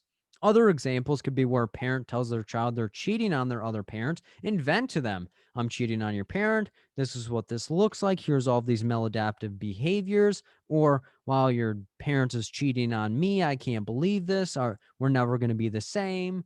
We're going to lose the house. I can't believe this. Another example could be where a parent forces their child to play football because they feel like they have unfulfilled goals when they played. They're telling them everything that they need to do. They already have like a 20-year plan for the child. And if the child goes off path, they're guilted to get back on path. So enmeshed is where there are no boundaries at all, and the parent is overly involved in the child's life, and the child is overly involved in their parent's life. So, in a question, if you see a parent telling a child what to do, or that there's not a whole lot of structural within the system, you may have to establish boundaries in order for the child to create an independent identity within their situation. The next level of boundary is disengage or rigid. So, on the total opposite side, if you think of something that is rigid, it is solid and nothing is getting through it. So, like if I tried running through a stone wall, I'm going to get hurt. And disengage means you're not even active within the situation. So, these boundaries are extremely rigid, or there's little room for people to be involved. So, meshed, everyone's meshed together, everybody knows everything. Disengaged or rigid, no one knows anything about anybody else. So there tends to be difference between what people know and what they want people to know. So somebody may have a lot going on in their life, but they may not communicate it with people because they want to distance themselves for preservation from other family members. Because if they know that they tell the family member everything, they're going to be overly anxious or trying to control, or they may not want relationships with anybody in general because they've been jaded in the situation. So, huge emphasis is placed on autonomy and independence, which lowers the value of emotional connection, supports, and affection. They don't really care if they're connected to other people. They don't really need the reassurance from other people, and they just want to be in their own situation because they know it's safe and secure and they know what to expect. So they tend to be unaware of the problems occurring within the family. So this is like a huge extreme of being highly differentiated, because again, highly differentiated, you'd have some connection with the family. This person is on the total opposite of I'm so independent, I know nothing. So this is where they tend to find it difficult to support other family members due to the fact that they don't really have emotional connection with them. So when they're around family members, they don't really have a whole lot to talk about. They don't really share a whole lot of things, and they tend to just stay rigid and locked into their fortress because they don't want anyone else to be involved within the situation. So, a couple of examples to articulate this a little bit further. This could be where family lives in the same house, but they do not know anything about one another. So, somebody could be living with you. You could have somebody living with you. They don't really share anything with you. You don't share anything with them. And it's kind of like distinct, separate lives. Another example, two family members have a conflict, but they don't ever really talk about it. They don't really ever acknowledge anything, and they don't really ever entertain one another. It's just two people living in the same situation, and you'd almost be confused and say, are these people connected in any way, shape, or form? And they could be like, oh yeah, that's my brother. And it's like, dude, I thought that was just someone that was randomly living with you, because you don't ever really talk about them. They don't really ever talk about you, and you just tend to stay in your own lives. Another example, Phil recently got into a car accident and doesn't tell his family about it since he feels like they will not care. So it's not always that they want to just be secretive. They just may not feel like they actually get supported within the situation. And it could be negative for them because they're not really sure what it's going to look like. So they just tend to stay to themselves and not really care what that looks like. And they just want to be left alone, began out of preservation of like, this is what the relationship look like, and I don't want to risk being hurt or put into other precarious situations in the future. And the last type of boundary, which is clear and healthy boundaries, is when somebody has a healthy sense of self of what they want versus what other people want for them. So this would be somebody that is highly differentiated if we want to refer back to Bowen's. So this person has a sense of personal autonomy and identity, yet they allow for a sense of belongingness and connection with their family. So this person is able to balance information that is personal to them. They share information with their family, and they're connected in allowing for that relationship to strive and thrive. So this is where an environment where people are comfortable with sharing their feelings, experiences, and thoughts without much judgment, rejection, and or criticism. So you're openly communicating with other people about vulnerabilities, but it's not all about, well, you should do this or you need to do that or you didn't do this right. It's okay, so this happened. What do you see yourself doing and where do you want it to go? So effective communication and respect of personal space and information is kept confidential. So you tell somebody in the family something, they're not putting it on broadcast. They're not telling everybody. So everybody is involved in the family. It's they keep secrets within the situation because they respect and have enough care about you. And compromise and accommodation exist within the relationship based on the fact that you're not always going to be right. Other people aren't always going to be right. And you effectively have to efficiently be able to work and navigate these different types of relationships. Because if you're going to stay connected with other people, as well as have information come into your situation, you have to be invested and know that you're not always going to be correct. So, a couple of examples to articulate this a little bit further. Phil is able to call his brother and process his frustrations, and his brother is able to do the same without much fear of judgment. So, regardless of what's going on within the relationship, they both accept it, whether they're open to the information or not. That's irrelevant because they at least are open to hearing it. Another example, Phil is able to trust his best friend Pat with information and is able to keep some information private without any conflict. No force, no, are you sure that's all? Or what about this? Or I know this and then this. It's just strictly open communication with mutual respect. Last example, Phil is able to discuss his clinical frustrations with his supervisor, and she does not belittle or criticize him for his shortcomings or lack of knowledge in any way, shape, or form. So that vulnerability, which creates a clear and open thing. So if you think of a window that is clear, you can see in it and it can look outwards. It's not like you have a curtain and no one can see in, but you can see out type deal. It's open and has some healthy realm. So structural all involves boundaries. So a quick review of enmeshed, think of something that is meshed together and it would take great force to separate it. Rigid, think of a rigid piece of stone. You go to force yourself into that, you're going to get hurt. And if you think of a window that's clear, if somebody is open to you being in it, they can open the window and you can come in. But if they don't let you in, you're not getting into it. But if they don't let you into a certain situations, you're not forceful within it. And the last family therapy is strategic family therapy. So, kind of a review of the other two. Bowen's intergenerational transmission of behaviors, structural, all focused on boundaries, strategic, strong emphasis on strategy. Why? Because when we do this, we are providing them strategies that they can ultimately do outside of the therapeutic setting. So, if you remember back to the individual realm, this is correlatable to task centered. Why? Because they come in with a particular goal, we provide them tasks, and they go and execute on their own. So keep that in mind as we go through, because the driving factor here is that the therapist believes rapid change can occur without intensive analysis of the source of the problem.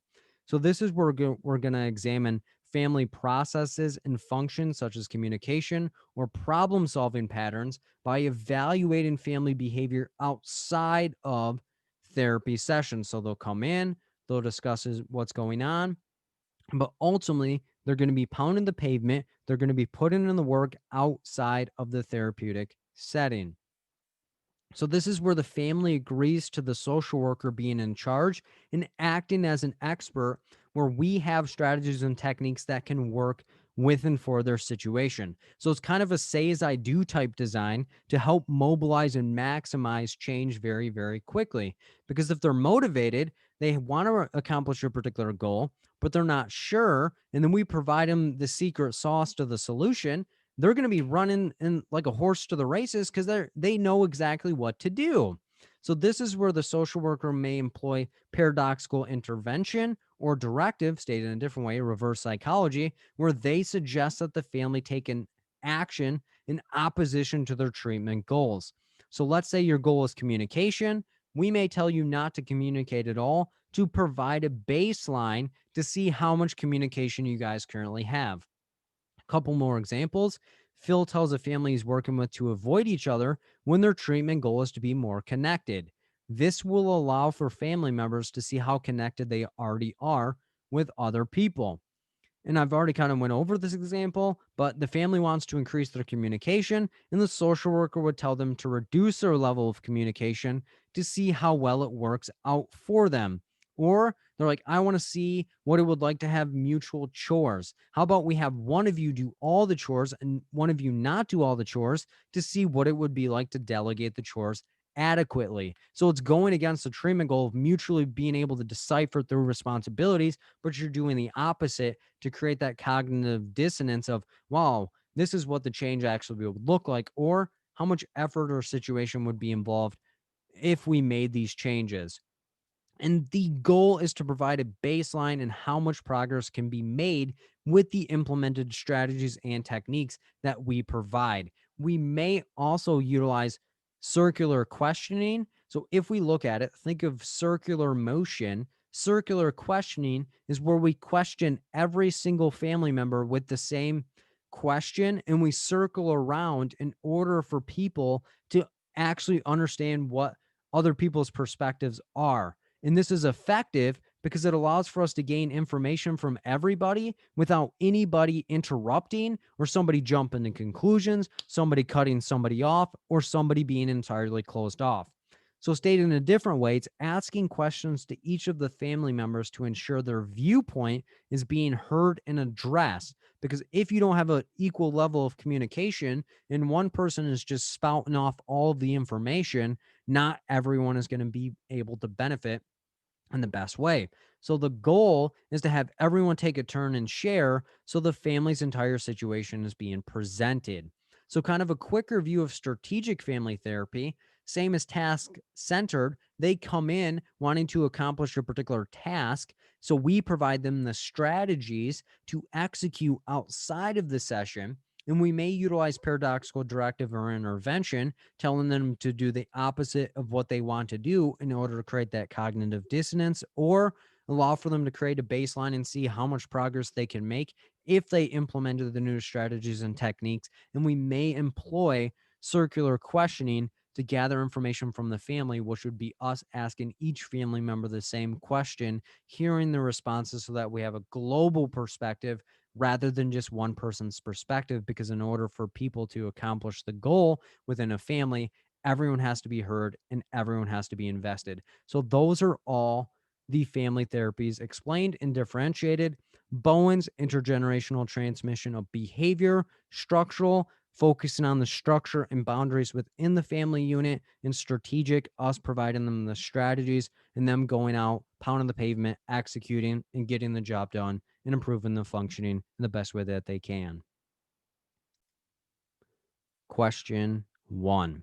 A social worker in a psychiatric emergency agency is completing an intake assessment with a 27-year-old man. The man was brought in by his friend because he has been homeless for the past 2 weeks. The man reports that he was kicked out of his house since he stopped contributing to the bills. The man reports having episodes of depression where he will isolate himself for days, experience crying spells, have low self-esteem, and having periods of hypersomnia. What would be the best treatment modality for the social worker to utilize? A. Cognitive behavioral therapy. B. Solution focused therapy. C. Task centered therapy. Or D. Behavior modification. And when you have your answer, type the word happy in the chat.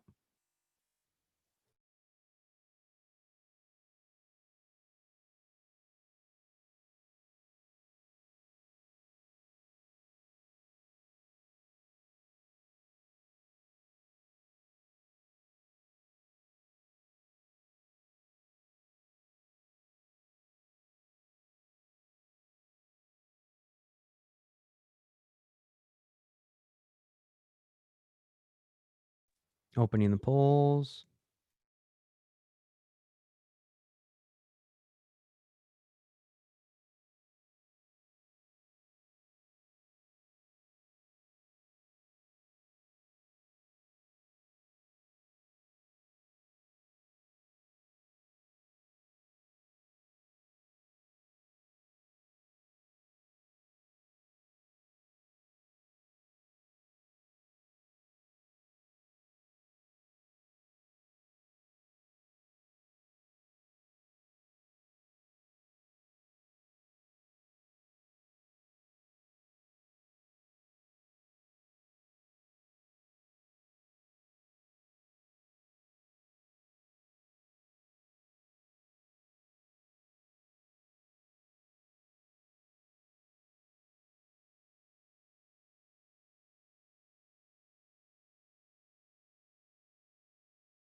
Twenty more seconds.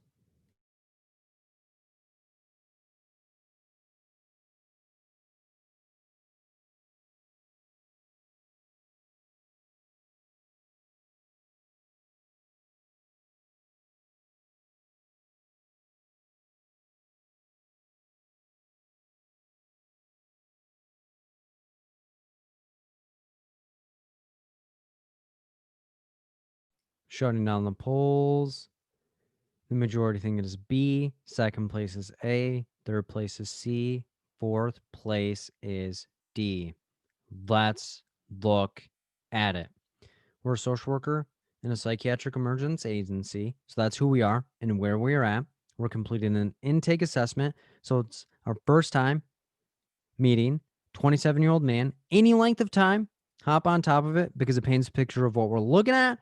The man was brought in by his friend because he's been homeless for the past 2 weeks. Any length of time, hop on top of it because it paints the picture of what we're looking at this given moment. The man reports he was kicked out of his house since he stopped contributing to the bills. The man reports he has episodes of depression where he will isolate himself for days, experience crying spells, have low self-esteem, and have periods of hypersomnia. So that's what his depression looks like. What would be the best treatment modality for the social worker to utilize? So let's break down each treatment modality, compare back to the question to see what we're looking at in particular. A, cognitive behavioral therapy is working with someone to change their perspective of their current situation by examining the interplay of their thoughts, feelings, and behaviors. Solution-focused therapy is looking for a quick quality of life improvement by examining their current strengths and resources. And then task-centered therapy is providing a client a list of tasks that they will complete outside of the therapeutic setting to accomplish a particular goal. And the behavior modification is working with a client to achieve a change in their life by utilizing reinforcements and or punishment. So let's look back at our question to see what we're looking at in particular. So quick review: social worker, psychiatric emergency, psychiatric emergency, psychiatric emergency, completed an intake assessment. Any length of time, hop on top of it because it paints a picture of what we're looking at. We're working with a 27-year-old man who's brought in by his friend because he's been homeless for the past 2 weeks. Any length of time, hop on top of it because it paints a picture of what we're looking at this given moment. He was kicked out of his house because he stopped contributing to the bills. He reports having episodes of depression. He's going to isolate himself. He has crying spells. He has low self-esteem and periods of hypersomnia, so oversleeping. So keep all of that in mind as we go through each answer choice. So right off the bat, we're going to rule out D. Why? Because he doesn't really have a change in his behavior that he wants to focus on. And if we remember, we're in a psychiatric emergency agency. So this is a very emergent situation. So we're not just going to hee-haw around and say, hey, here's some reinforcements, here's some punishments, because anything that we're looking at for changing is the episodes of depression. And that's not something you can willy-nilly just tell someone, all right, here's the great things that you can do and everything is going to improve. Again, our agency and where we're at is going to dictate a lot. So for the same reason, we're also going to rule out cognitive behavioral therapy. Why? Because that's a modality that's carried out over long periods of time. And it doesn't really say that there's any maladaptive thinking in any way, shape, or form. Because again, we're at the psychiatric emergency agency. So there's an emergent situation. So now we're in between B, solution focused therapy, or C, task centered therapy.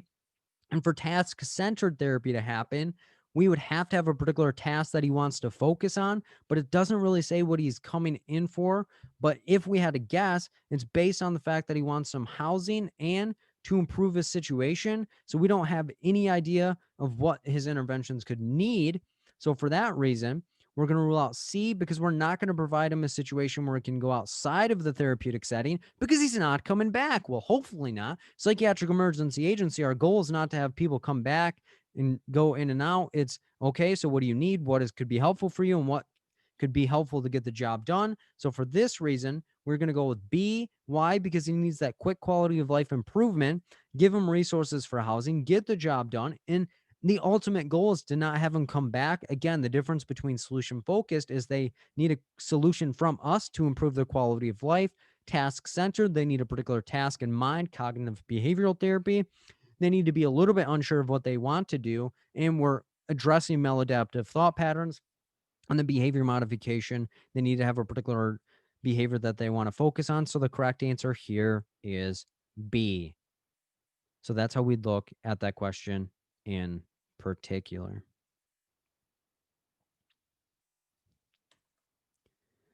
Question 2. A social worker in a private clinic meets with a 35-year-old male who reports having difficulty forming and maintaining relationships. The man reports that every relationship he has been in, he feels like the person does not care about him, regardless of how much he does for them.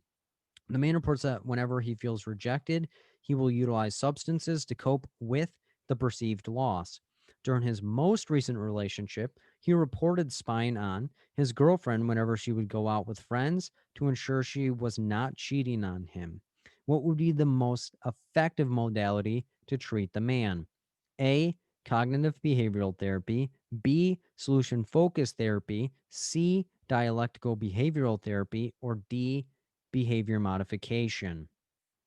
And when you have your answer, type the word joy into the chat.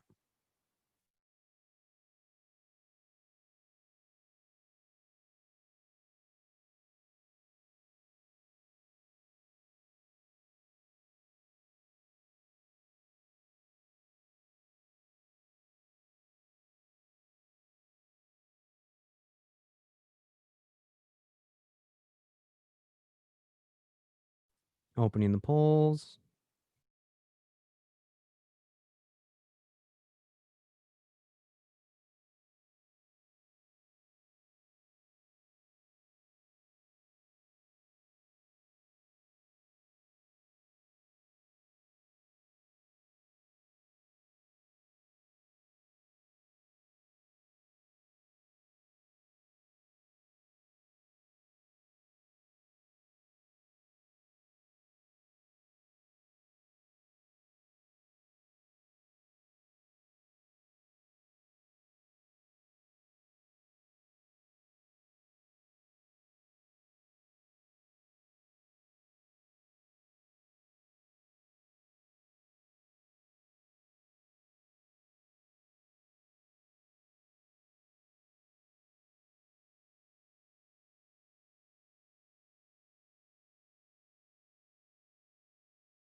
Twenty more seconds.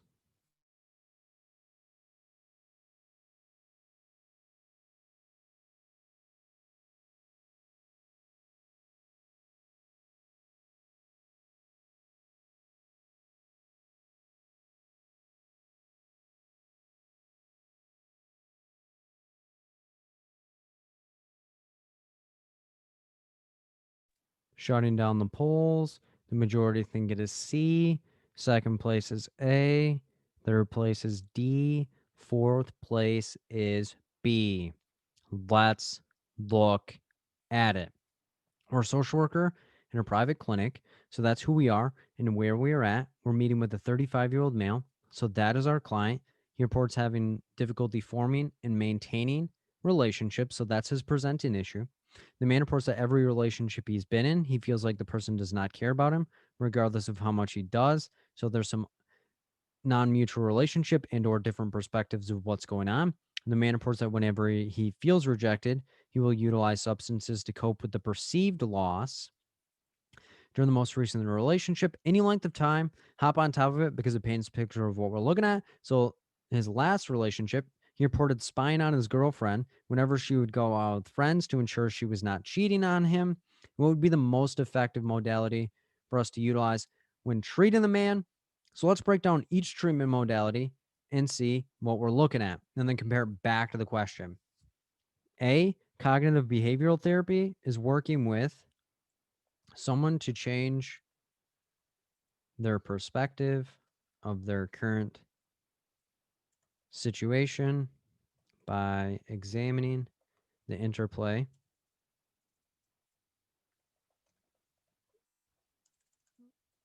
of their thoughts, feelings, and behaviors. Solution focused is working with someone to come up with a quick quality of life improvement by examining their strengths and resources. Dialectical behavioral therapy, we'll just move it up to give ourselves a little bit more room.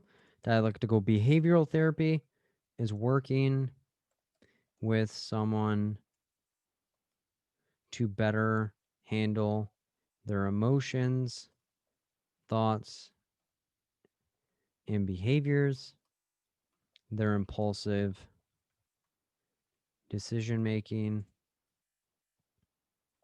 and to improve their ability to develop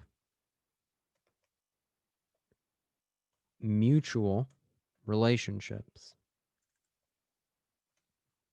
Behavior modification is working with someone on an identified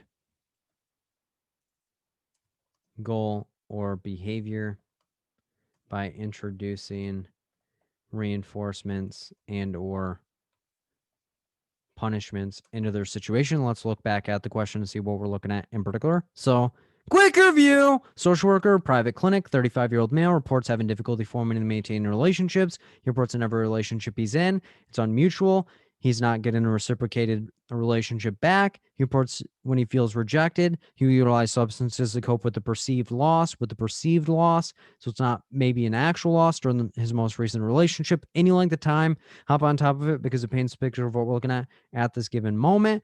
He reported spying on his girlfriend whenever she would go out with friends to ensure she was not cheating on him. Keep all of that in mind as we go through each answer choice. So right off the bat, we're going to rule out B. Why? Because there's no quick quality of life improvement. There's no basic needs that are being unmet or anything like that. So we're not going to jump to that. And his goal was to improve his ability to form and maintain relationships. We're also going to rule out D. Why? Because you can't really provide reinforcements and punishments for people related to relationship building, especially when they're going to be doing very impulsive behaviors. Why? Because they're utilizing substances to cope with the perceived loss. So it's not an actual loss at this given moment. So it doesn't seem like they're even thinking within reality. They're either thinking in the past and or in the future. So now we're in between cognitive behavioral therapy and dialectical behavioral therapy. So if we look at the different criteria and symptoms that we're looking at, it looks like we're looking at somebody that has a fear of abandonment. They have some impulsivity. They'll do anything, even if it's detrimental to maintain a relationship. They can have impulsivity or paranoia by spying on their significant other. And if we had a drum roll, we're looking at somebody that has borderline personality disorder. And if we think about it, cognitive behavioral therapy could be helpful, but it doesn't address any maladaptive thought patterns. We could address maladaptive behaviors, but there could be more specialized treatment modality, such as a dialectical behavioral therapy with mindfulness, emotion regulation, distress tolerance, and interpersonal effectiveness. So we're going to rule out A, and we're going to go with C here because we have more intense behaviors. There's spying, there's substance use, there's that fear of abandonment. So we want to meet the person where they're at and utilize the modality that be more effective within and for their situation. So the correct answer here is C, dialectical behavioral therapy, or DBT. So that's how we'd look at that question in particular.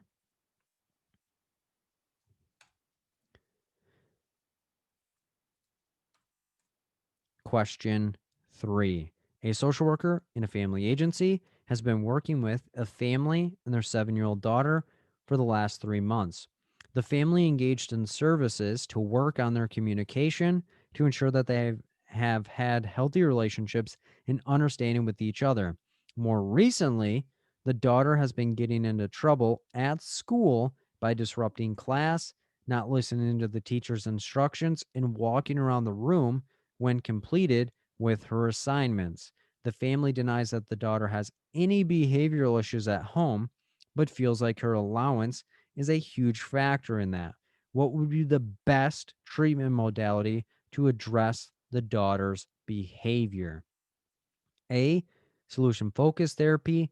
B, cognitive behavioral therapy. C, medication assisted treatment. Or D, behavior modification. And when you have your answer, type the word luck in the chat.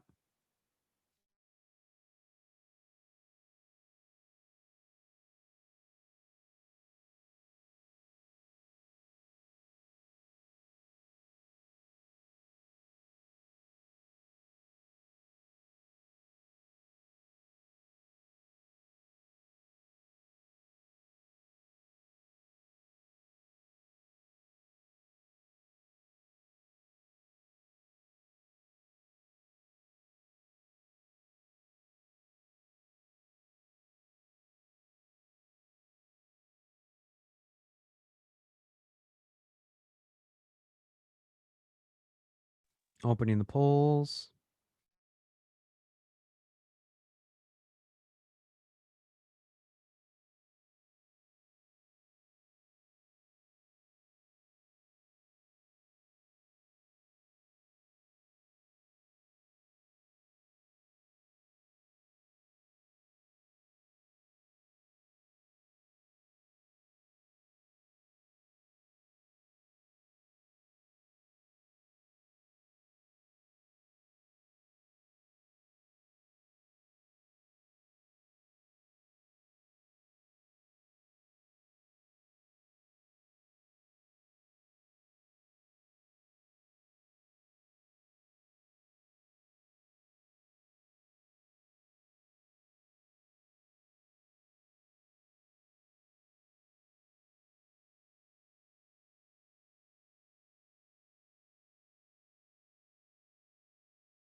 Twenty more seconds.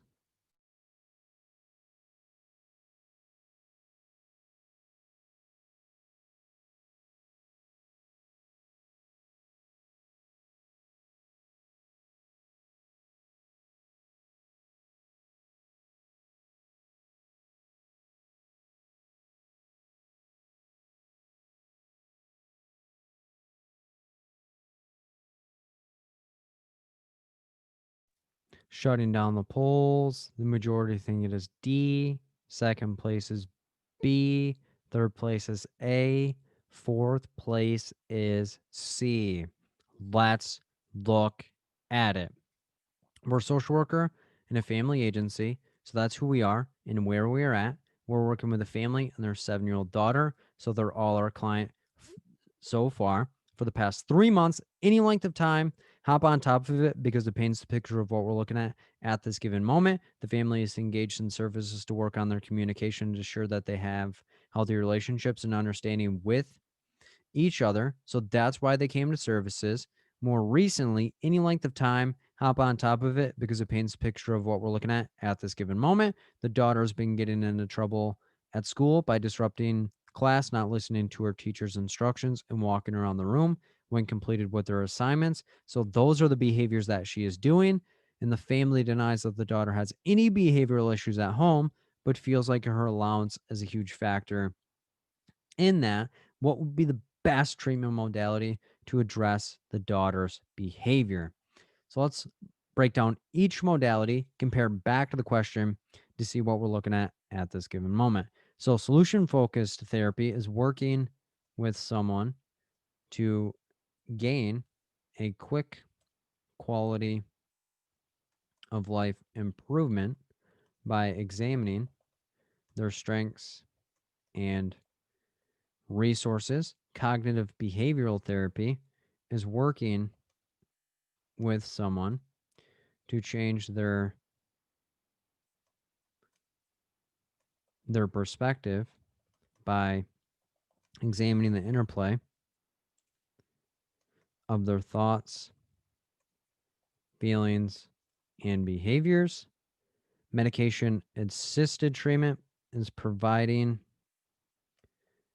someone medication to address specific symptoms in their life.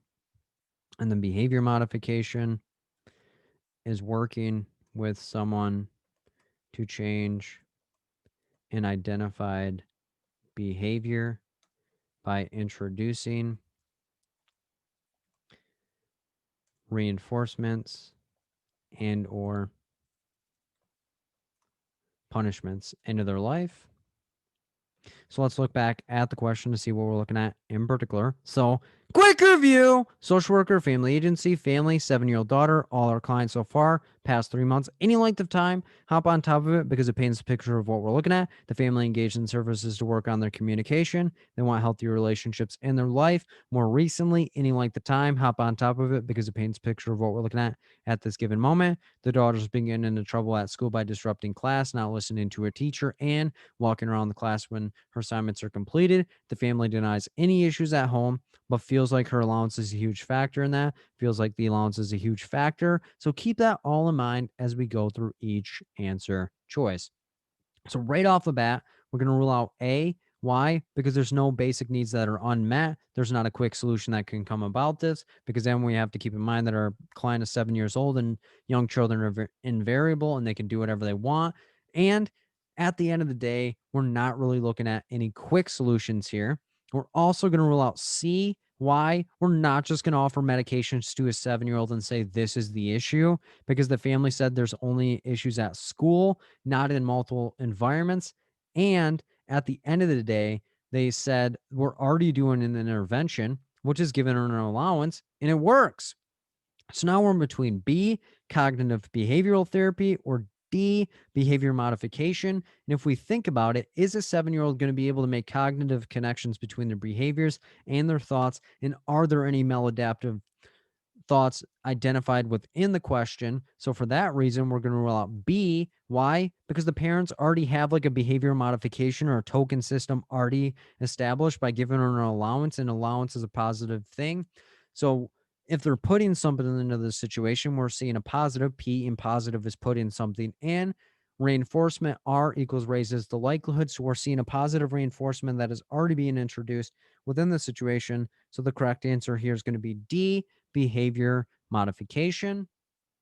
So that's how we look at that question in particular.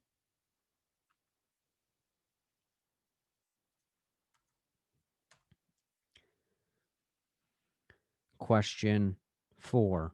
A social worker in an outpatient clinic is meeting with a 25-year-old female who presents with symptoms of anxiety. The woman reports that she's been feeling on edge and unable to focus on the goals in her life. The woman reports that she would like to attend school to become a social worker, but has been unable to finish the application process because she feels like she is not good enough and that she will be rejected. The woman reports that she is motivated and feels like the social worker can help her improve her life. What would be the best modality to assist the woman?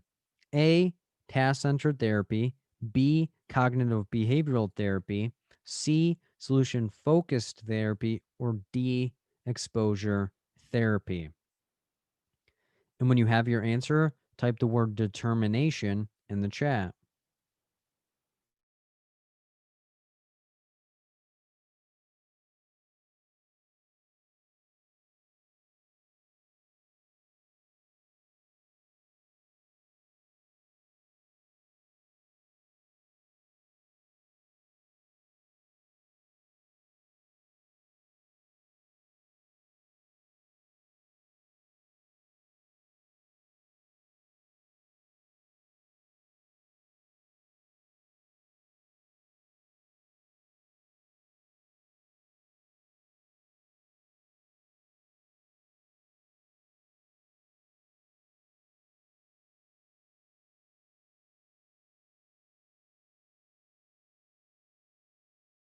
Opening the polls.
Twenty more seconds.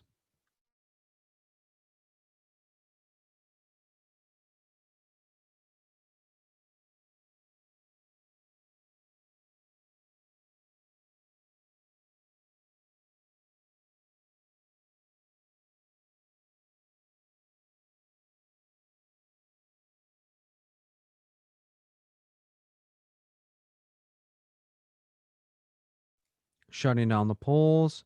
The majority think it is A. Second place is B. Third place is C. Fourth place is D. Let's look at it. We're a social worker in an outpatient clinic, so that's who we are and where we are at. We're meeting with a 25-year-old female, so that is our client. She presents with symptoms of anxiety, so that's what she came in for. The woman reports that she has been feeling on edge, unable to focus on goals in her life, so there is a clinically significant impact. The woman reports that she would like to attend school to become a social worker, so she comes in with the goal. She's been unable to finish the application process, and it's all based on she's not feeling good enough and that she's going to be rejected. The woman reports motivated and she feels like the social worker can help her. She feels motivated and she feels that we can help her. So let's define each modality and then compare back to the question to see what we're looking at in particular. A, task centered, is when the social worker works with someone on an identified goal or task, and they provide specific steps or tasks for the person to do outside of the session. Cognitive behavioral therapy is working with someone to change their perspective of their current situation by examining the interplay of their thoughts, feelings, and behaviors. Solution focused therapy is working with someone to identify quick quality of life improvements by examining their resources and strengths. And let's give ourselves a little bit more room just to be safe. And then exposure therapy is when you work with someone to slowly make changes in their life to be exposed or desensitized to particular situations, people, or things. Let's look back at the question to see what we're looking at in particular. So, quick review. Social worker, outpatient clinic, 25-year-old female, presents with symptoms of anxiety. The woman reports she has been feeling on edge, unable to focus on the goals in her life. The woman reports she would like to attend school to become a social worker. She reports she wants to attend school to become a social worker. She's not really been able to finish the application process. She feels like she's not good enough. She's going to get rejected. She feels motivated. She is motivated, and she feels like the social worker can help improve her life. So keep all that in mind as we go through each answer choice. So right off the bat, we're going to rule out D. Why? Because we can't really expose her to an application process and get the job done.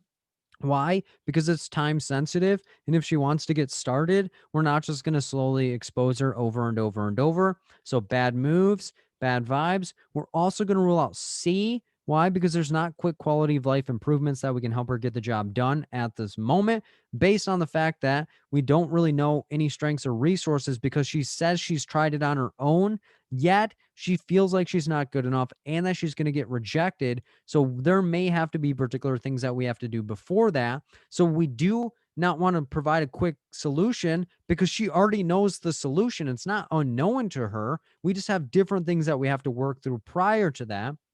So now we're in between B, cognitive behavioral therapy, or A, task centered therapy. So this is where, again, we have to remember the difference between it. Cognitive behavioral therapy is where we're helping her work through maladaptive behaviors and or thoughts, and she's not really sure what she would like to see for herself. Task centered therapy, she knows what she wants to do, but she may not particularly understand what the steps look like or what she can do to accomplish a particular goal. So if we look back at the question, she wants to become a social worker. So that is her goal. So she knows particularly what she wants to do.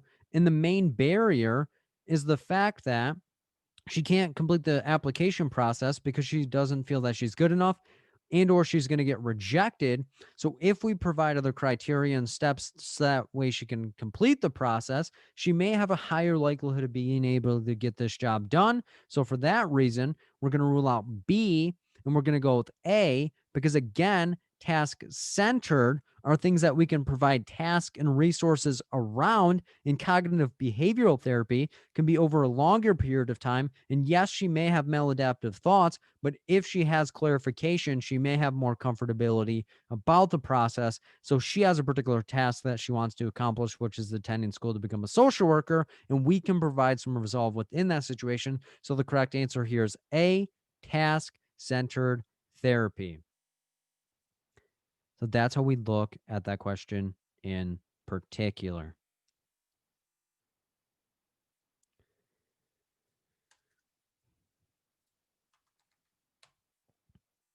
Question 5.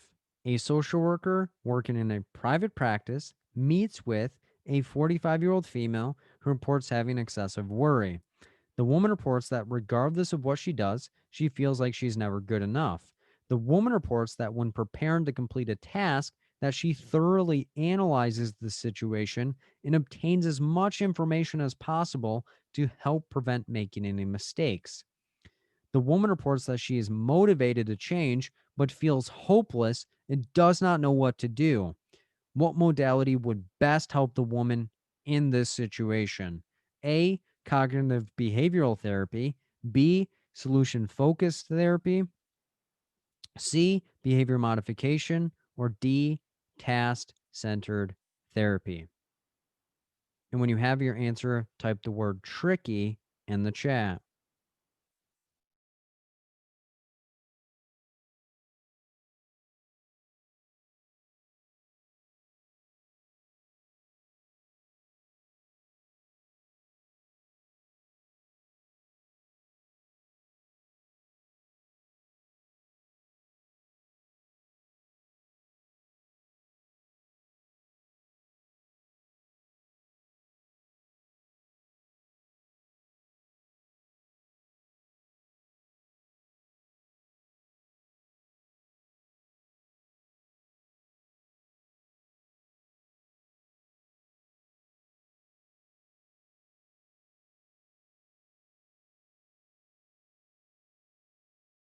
Opening the polls.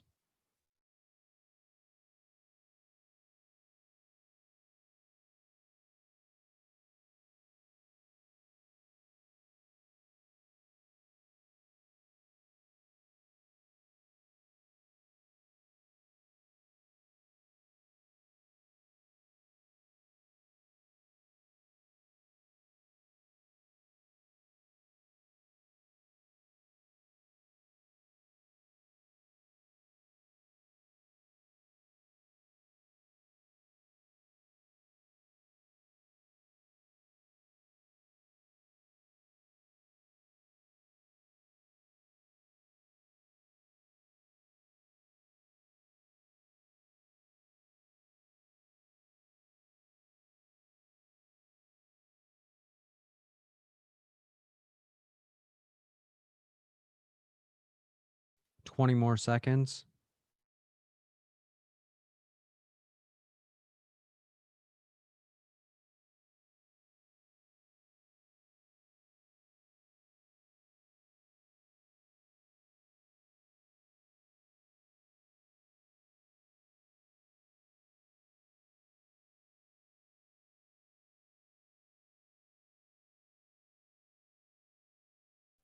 Shutting down the polls. The majority think it is A. Second place is B and D. Third place is C. Let's look at it. We're a social worker in a private practice. So that's who we are and where we are at. We're meeting with a 45-year-old female. So that is our client. And she reports having excessive worry. So that is her presenting issue. The woman reports that regardless of what she does, she feels like she's not good enough, so she feels inferior within her own situation. The woman reports that when preparing to complete a task, she obtains as much information as she can, so she thoroughly analyzes things, and the goal is to prevent making any mistakes. And the woman reports that she is motivated to change, but she's feeling hopeless and she is not sure what to do. Let's look at each treatment modality and compare it back to the question. So let's define each of them and then see where we're at. A, cognitive behavioral therapy is when we're working with someone to change their perspective of their current situation by examining the interplay of their thoughts, feelings, and behaviors. Solution focused therapy is working with someone to come up with a quick quality of life improvement by examining their strengths and resources. And then behavior modification is working with someone to change an identified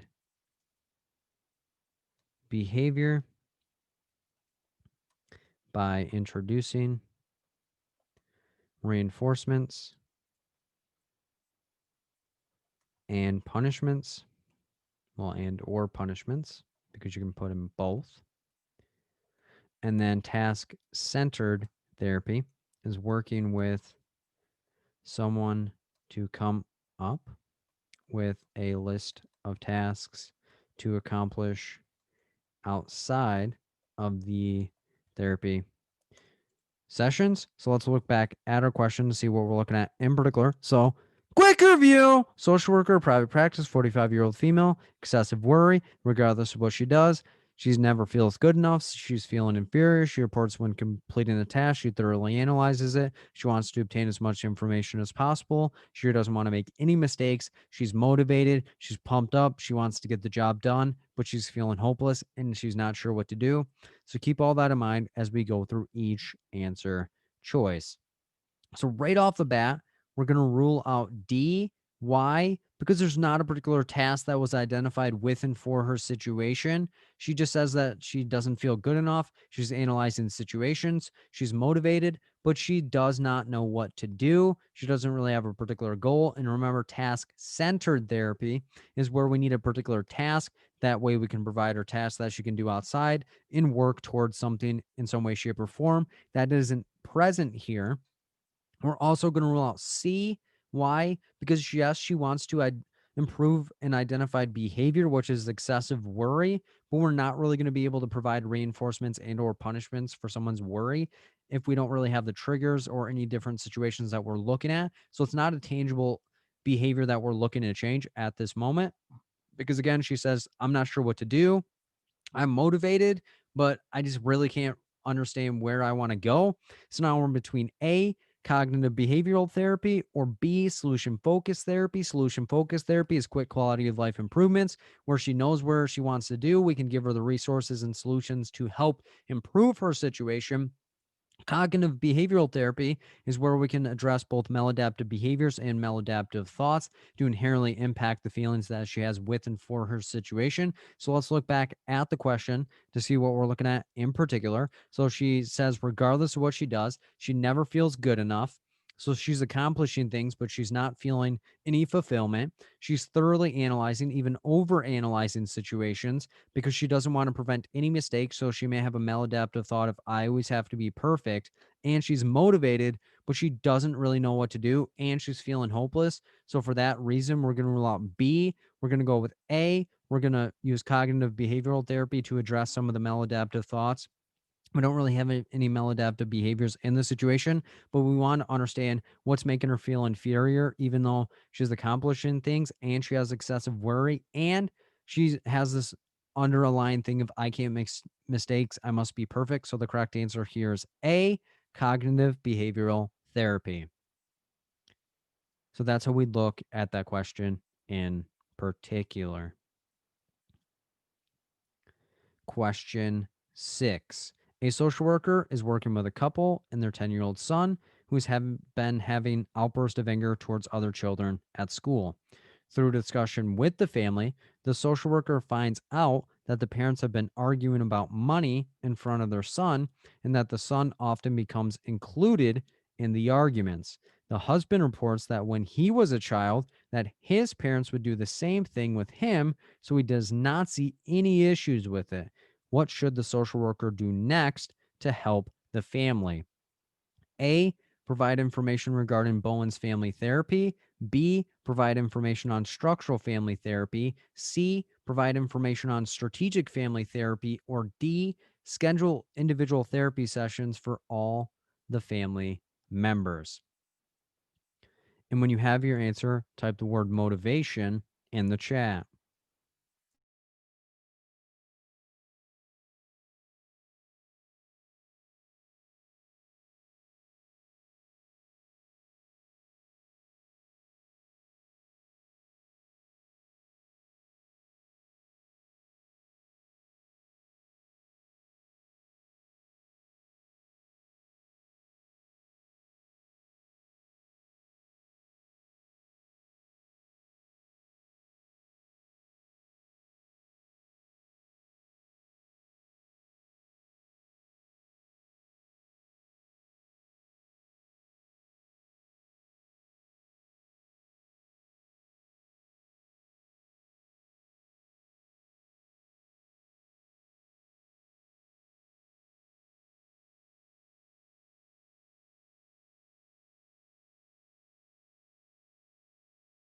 Opening the polls.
Twenty more seconds.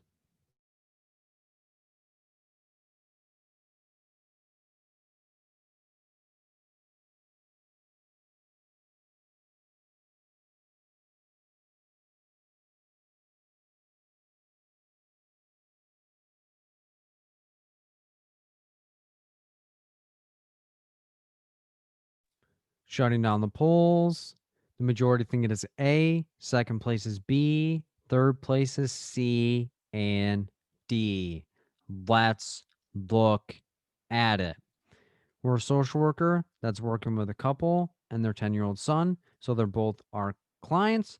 And the son has been having outbursts of anger towards other children at school. So now we may shift that our client is the 10-year-old son, since the question is about him.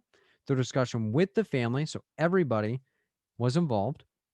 The social worker finds out that the parents have been arguing about money in front of their son.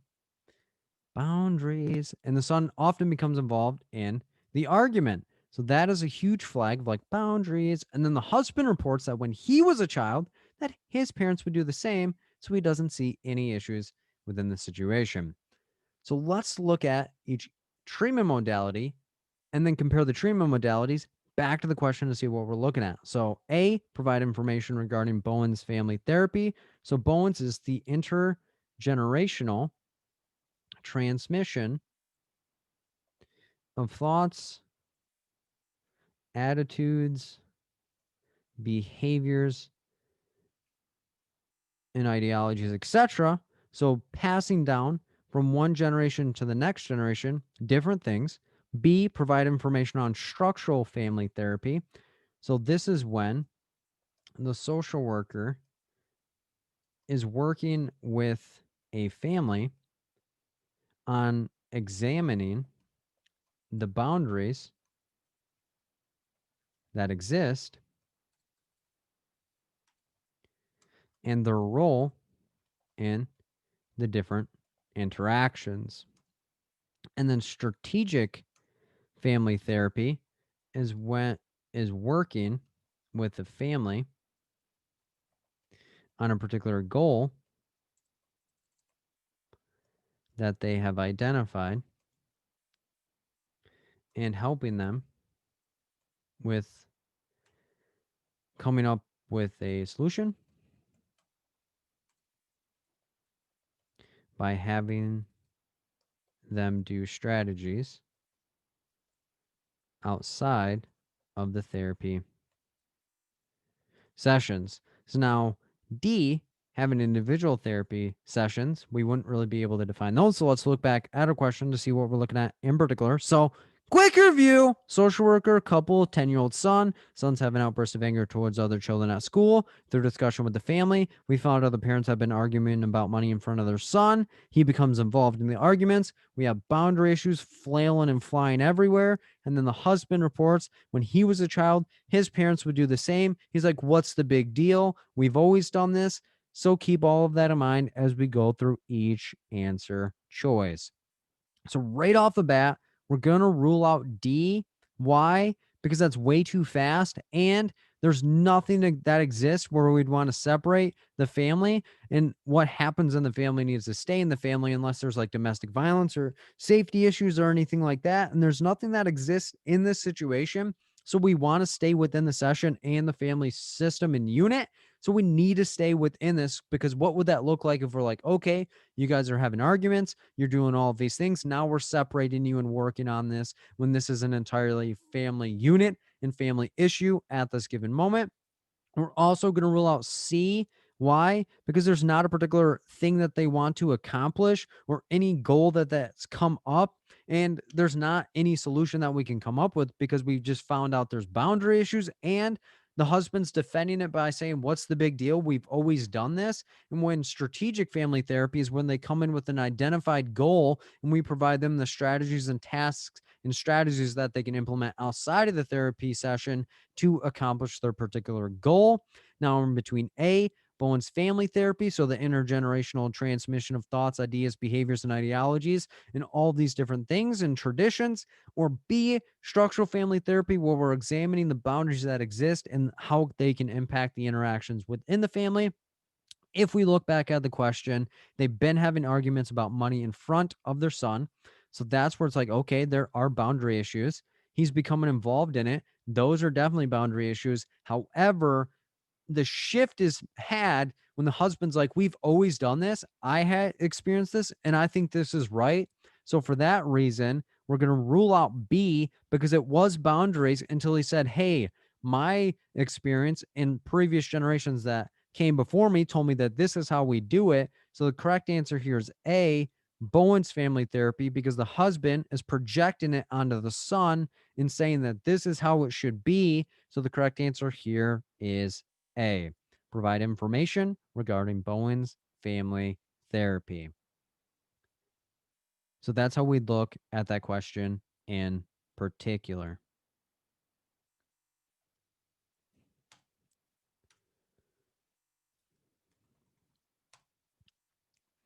Question 7.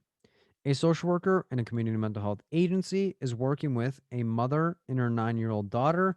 The mother and daughter were referred to the social worker by CPS or Child Protective Services due to the daughter being caught drinking alcohol at a bar. The mother reports that her daughter would never do anything like that and that the Child Protective Service worker is lying. The daughter reports that she will always spend time with her mother when she goes on dates and that she is her good luck charm. What would be the most effective treatment modality to utilize with the family? A, Bowen's family therapy. B, strategic family therapy. C, structural family therapy. Or D, family systems therapy. When you have your answer, type one thing that you're looking forward to next week.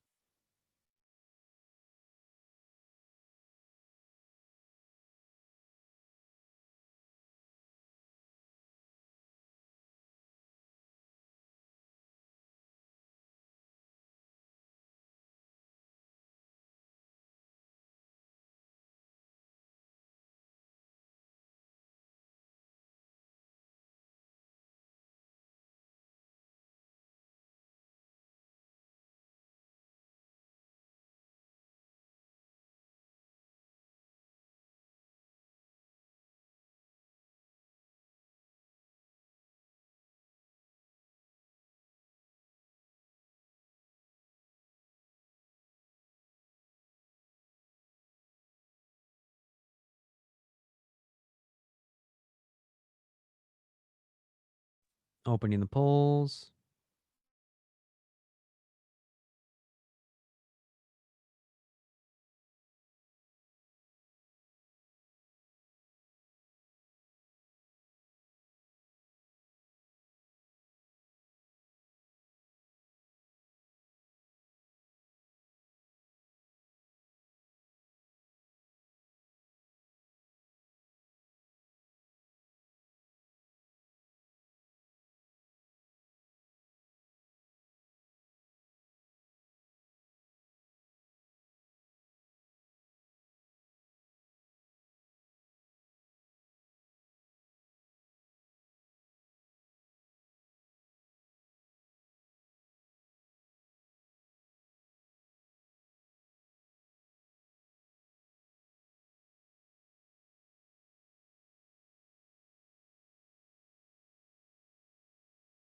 Twenty more seconds.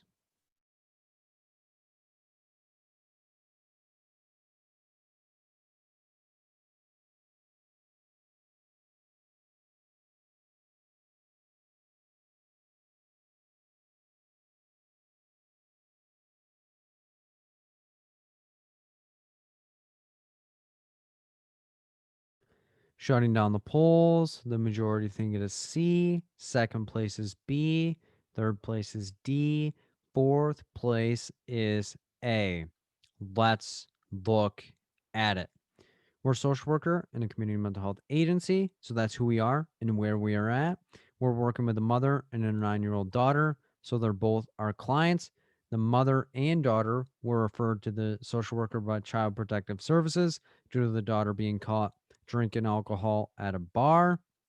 The mother reports that her daughter would never do anything like that, and the Child Protective Service worker is lying. So that's what the mom's perspective was. And then the daughter reports, so the other half of our client system, that she will always spend time with her mother when she goes on to dates and that she's her good luck charm. What would be the most effective treatment modality to utilize with the family? So let's define each treatment modality and then compare it back to the question to see what we're looking at. A, Bowen's family therapy is the intergenerational transmission of thoughts, attitudes, behaviors, and ideologies, etc. So just exchanging traditions and styles from one generation to the next. B, strategic family therapy is working with a family on an identified goal by helping them come up with solutions or tasks that they can utilize outside of the therapy sessions. Structural family therapy is working with a family to identify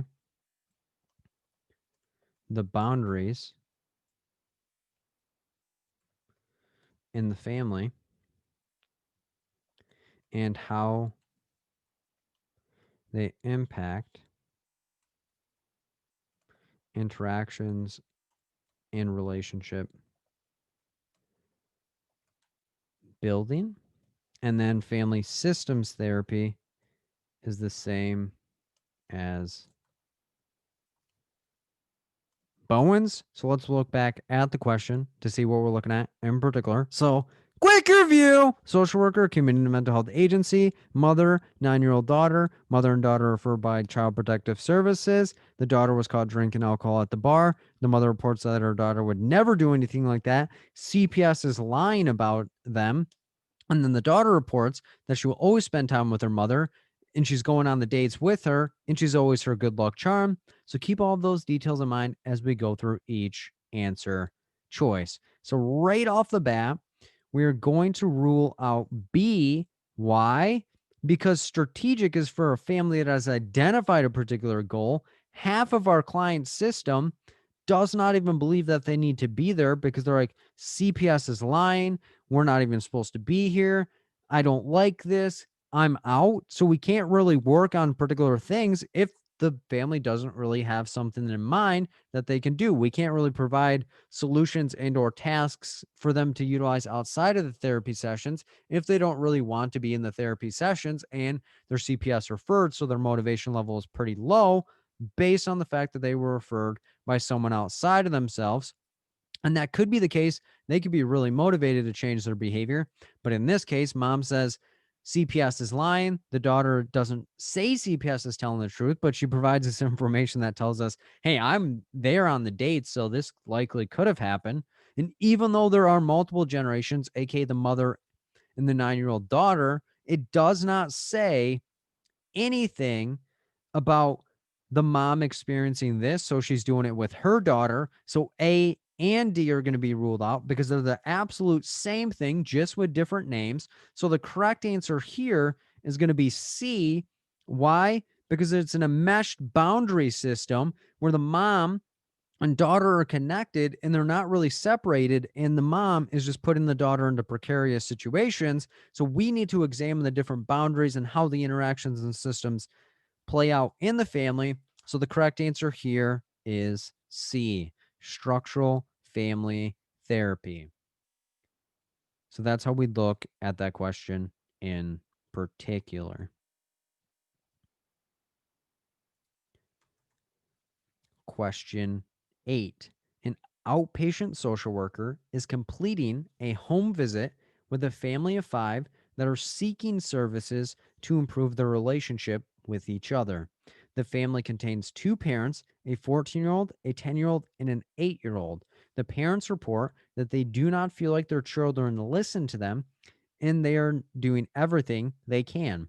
The social worker utilizes circular questioning with the family to gather information.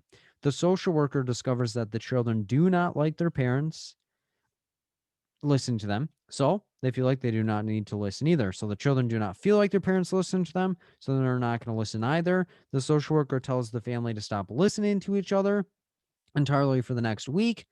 What therapy intervention is the social worker most likely utilizing? A. Bones family therapy. B. Strategic family therapy. C. Structural family therapy. Or D. Family systems therapy. And when you have your answer, type one thing that you're blessed to have in your life right now.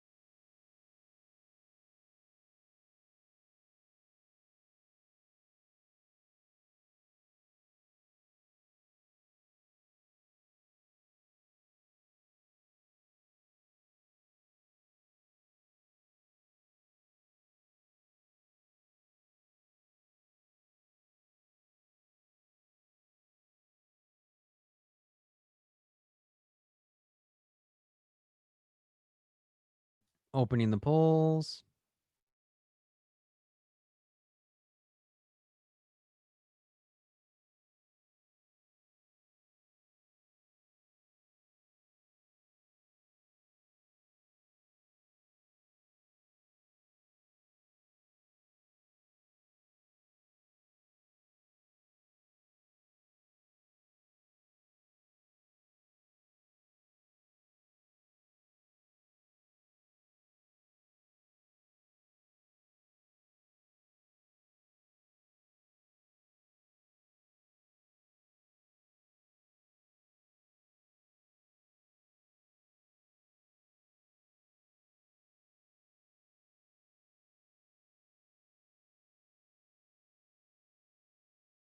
20 more seconds.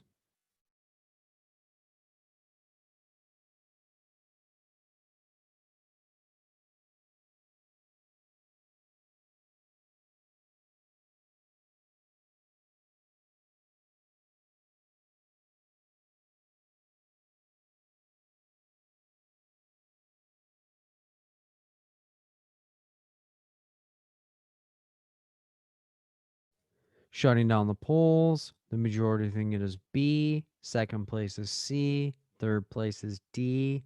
Fourth place is A. Let's look at it.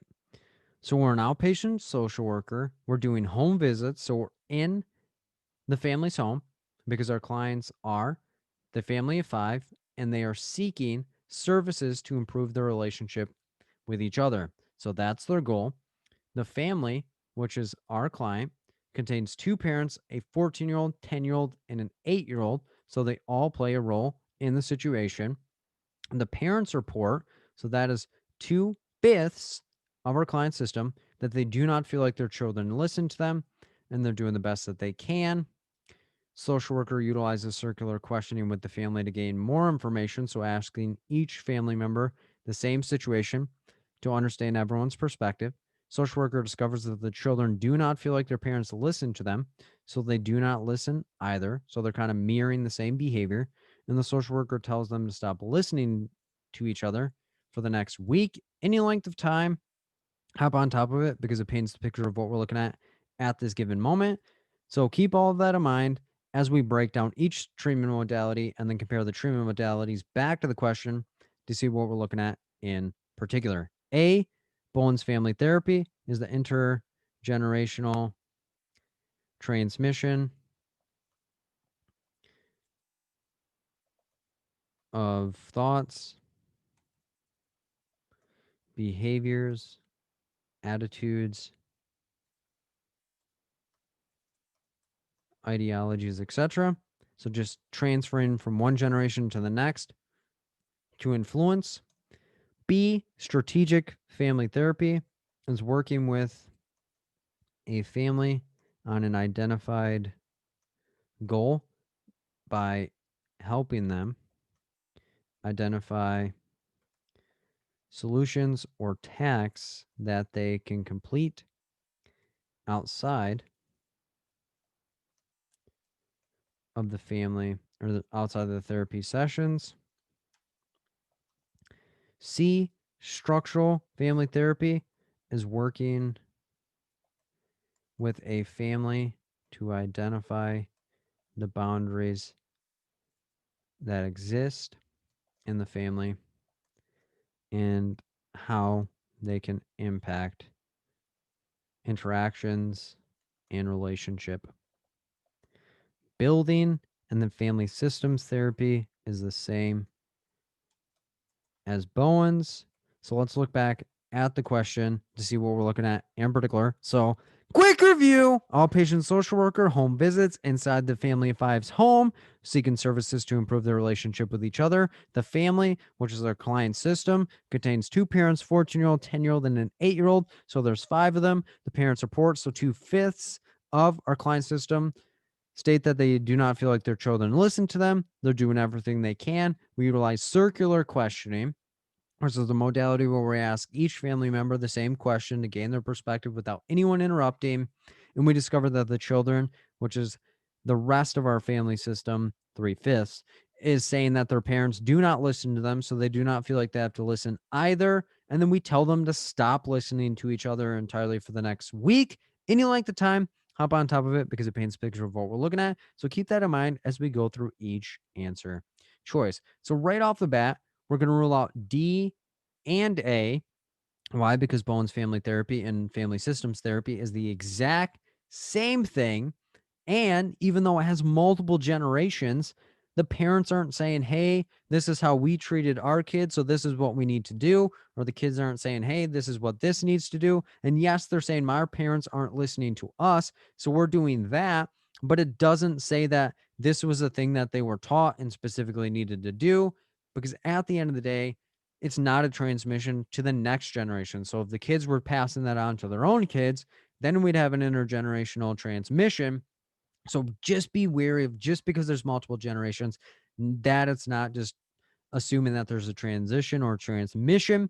So now it's B and C. B, strategic family therapy, us providing strategies and techniques that they can utilize outside the therapy session if they already have an identified goal. Or C, structural family therapy, looking at the boundaries and how that can impact the interactions and relationship building within the family system. So let's look back at the question to see what we're looking at.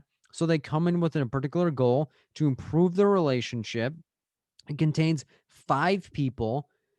The parents are saying they don't feel heard. We utilize circular questioning, which is a modality and technique from a particular family therapy, which is asking each family member the same thing and then understanding their perspective so that we have a global perspective and everyone feels heard.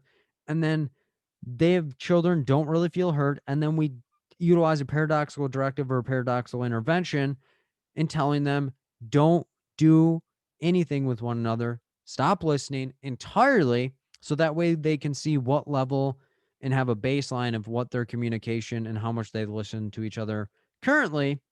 So for that reason, we're going to rule out C, because it doesn't say that they're enmeshed, doesn't say they're super rigid, doesn't say they have clear or healthy boundaries. It doesn't say any of those things. So the correct answer here is going to be B, because we already provided them a strategy and technique, paradoxical directive or paradoxical intervention, that says stop doing this. And they're going to say, what the heck, our goal is to be connected and to improve our relationship. So ignoring one another isn't going to be as helpful, but it would have a purpose and give us a baseline. So the correct answer here is B. So that's how we look at that question in particular.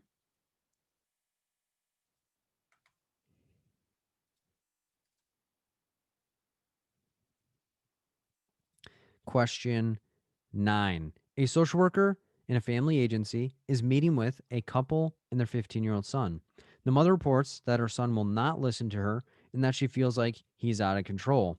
The father reports that the son will listen to him and that he does not see any issues.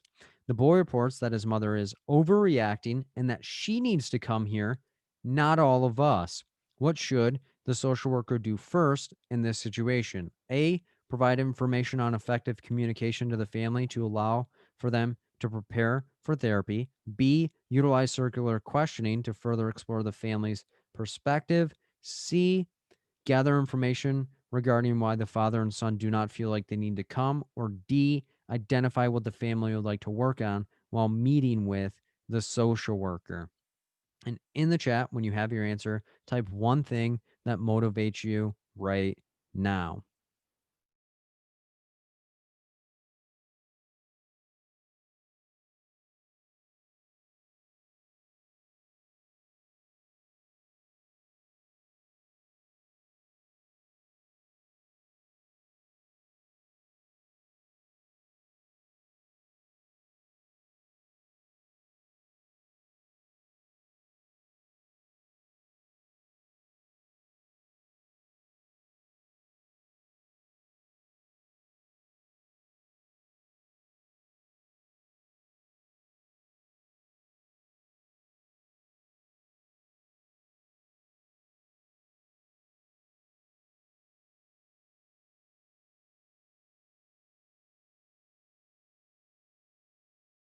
Opening the polls.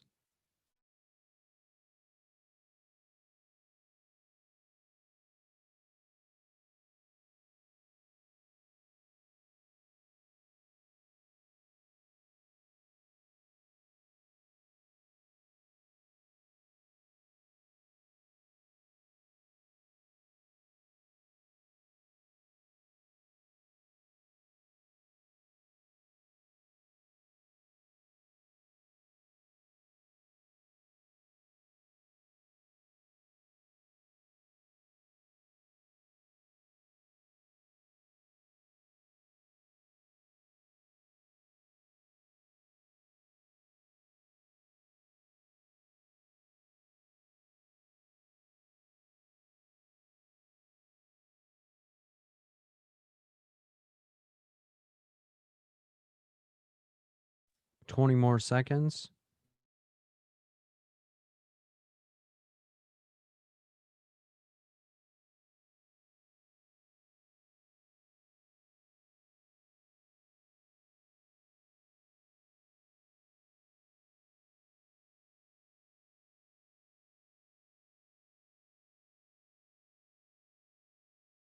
Shutting down the polls. The majority think it is B. Second place is D. Third place is C.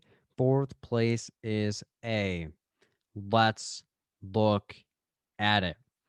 We're a social worker and a family agency, so that's who we are and where we are at. We're meeting with a couple and their 15-year-old son, so they're all our clients so far. The mother reports, so that's 1/3 of our client system, that her son will not listen to her and she feels like he is out of control. The father reports, so another third, that the son will listen to him and that he does not see any issues. And then the boy reports, which is our last third, that his mother is overreacting and she needs to come here, not all of us. What should the social worker do first in this situation? This is going to be an application question. Why? Because it's a client scenario that we have to react to in the best way that we know how. So we'd be able to apply the acronym here. So if you rep and rock with that, the acronym safety, feelings, assess, refer, educate, advocate, facilitate, intervene. I'll apply the acronym to each answer choice and compare the answer choices back to the question. But if you don't rep and rock with the acronym, I'll still explain it and tell you how to get the answer without it. A, provide information on effective communication to the family to allow for them to prepare for therapy. Educate, why? Because it's us providing them information that they can utilize in the session right now. B, utilize circular questioning to further explore the family's perspective. Feelings, why? Because it's us getting their direct perspective of what's going on with and for their situation, even though it may be coded as an intervene. C, gather information regarding why the father and son do not feel like they need to come. Feelings, why? Because it's getting their direct perspective of what they're looking at with and for their situation. And then D, identify what the family would like to work on while meeting with the social worker. That is assess, why? Because it's that is us gathering clinical data to help progress the therapeutic process in some way, shape, or form. Let's look back at the question to see what we're looking at in particular. So, quick review: social worker, family agency, couple, 15-year-old son. Mother reports son will not listen to her. He's out of control. Father says there's no issues. The boy or the son says that his mother is overreacting. She needs to come here, not all of us. Keep all of that in mind as we go through each answer choice. So, right off the bat, we're going to rule out D. Why? Because D is way too fast because it's assuming that they want to work with us. And 2/3 of our client system are like, we're not doing this. Father's like, there's no issues. Son's like, what's the big deal? I'm not sure why my mom wants us to come here. She's the one that needs to come. She's out of control. So, for that reason, we'd rule out D. We're also going to rule out A. Why? Because we have to slap the brakes as well, because that's way too fast and saying, well, communication must be your guys' issue when we just met them. And we're not going to jump to conclusions, not get ourselves worked up, and not have our capes on and try to rescue someone too quick. So now we're between B and C. So if we look back at the question, it's a couple and a 15-year-old son. The mom wants to come. The father is in the middle. And then the boy's like, I'm out of here. So if we look closely at the question and the answers, B is looking at the family's perspective, so all of our clients, and C is looking at the father and son. And if we think about it, do we want to ask the father and son why they do not want to come? Or do we want to utilize circular questioning, which is asking each family member their perspective of the situation before proceeding? Because if we go with C, it's almost like siding with the mom. So for that reason, we're going to rule out C, and then we're going to go with B. Why? Because we need to meet all of our clients where they're at with and for their situation. And that's going to ask everybody without them interrupting what their direct perspective is. It'll have us tell us why the mom thinks the boy is out of control, why the father thinks there's no issues, and why the boy thinks the mom is the issue. So the correct answer here is B. So that's how we look at that question in particular. Question 10.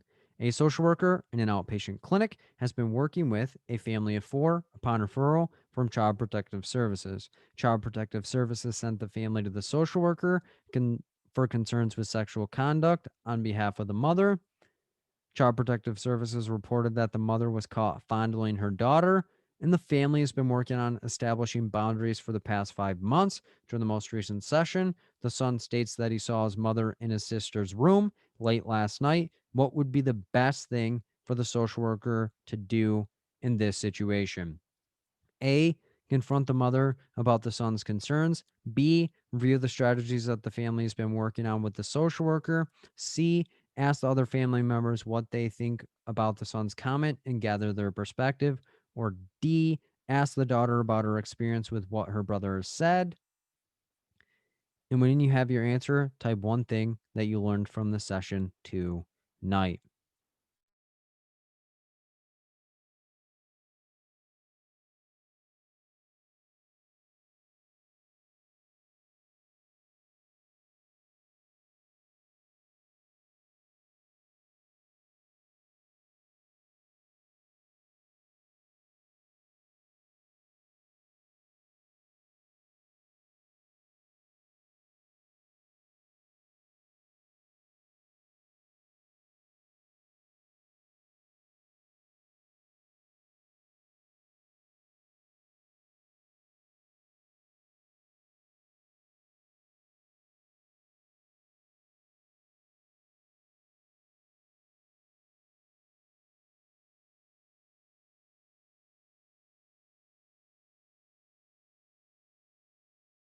Opening the polls.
Twenty more seconds.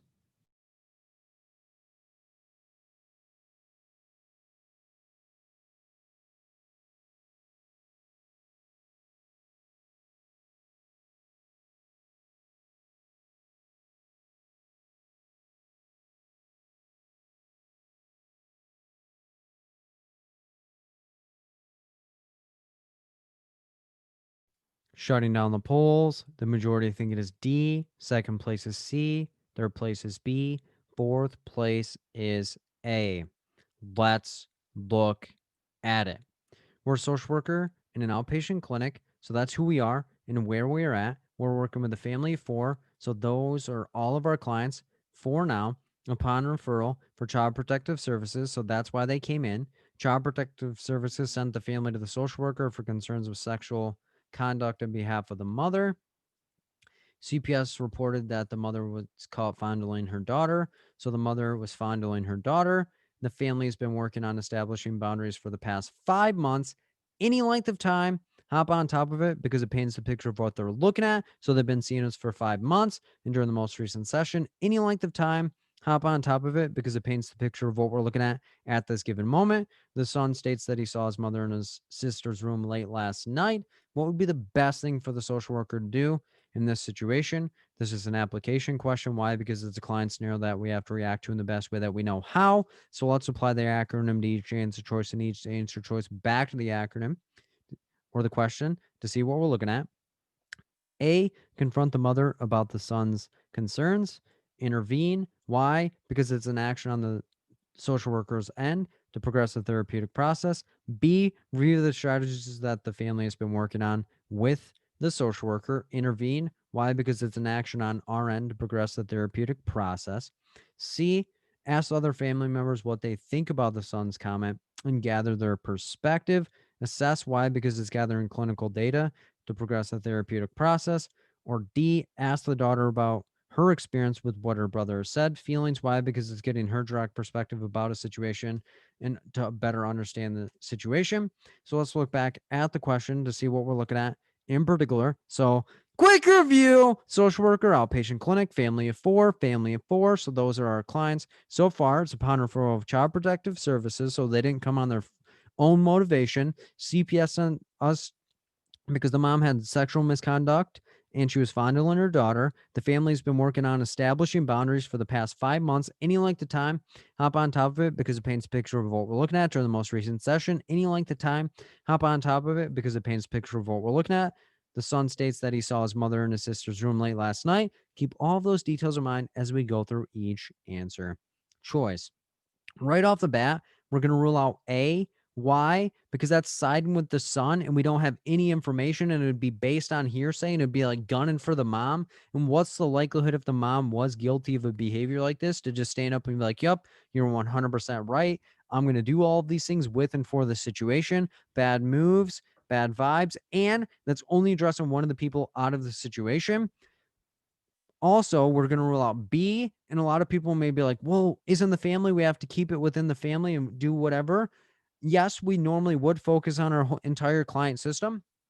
But at the end of the day, somebody called out another person and there's now a different situation going on, a potential safety issue because CPS sent the family here because the mom was fondling the daughter. So now we have the son saying the mom was in the sister's room. So we're not just going to go, hey guys, back to the normal program. Let's talk about boundaries. Why? Because that's us ignoring what one person said. And if we ignore what somebody has said, they may not raise concerns in the future. So bad moves, bad vibes. So now we're in between C, ask other family members what they think about the son's comment, or we go directly to the source and say, hey, what's your experience with what your brother has said? What happened in the room? What's going on?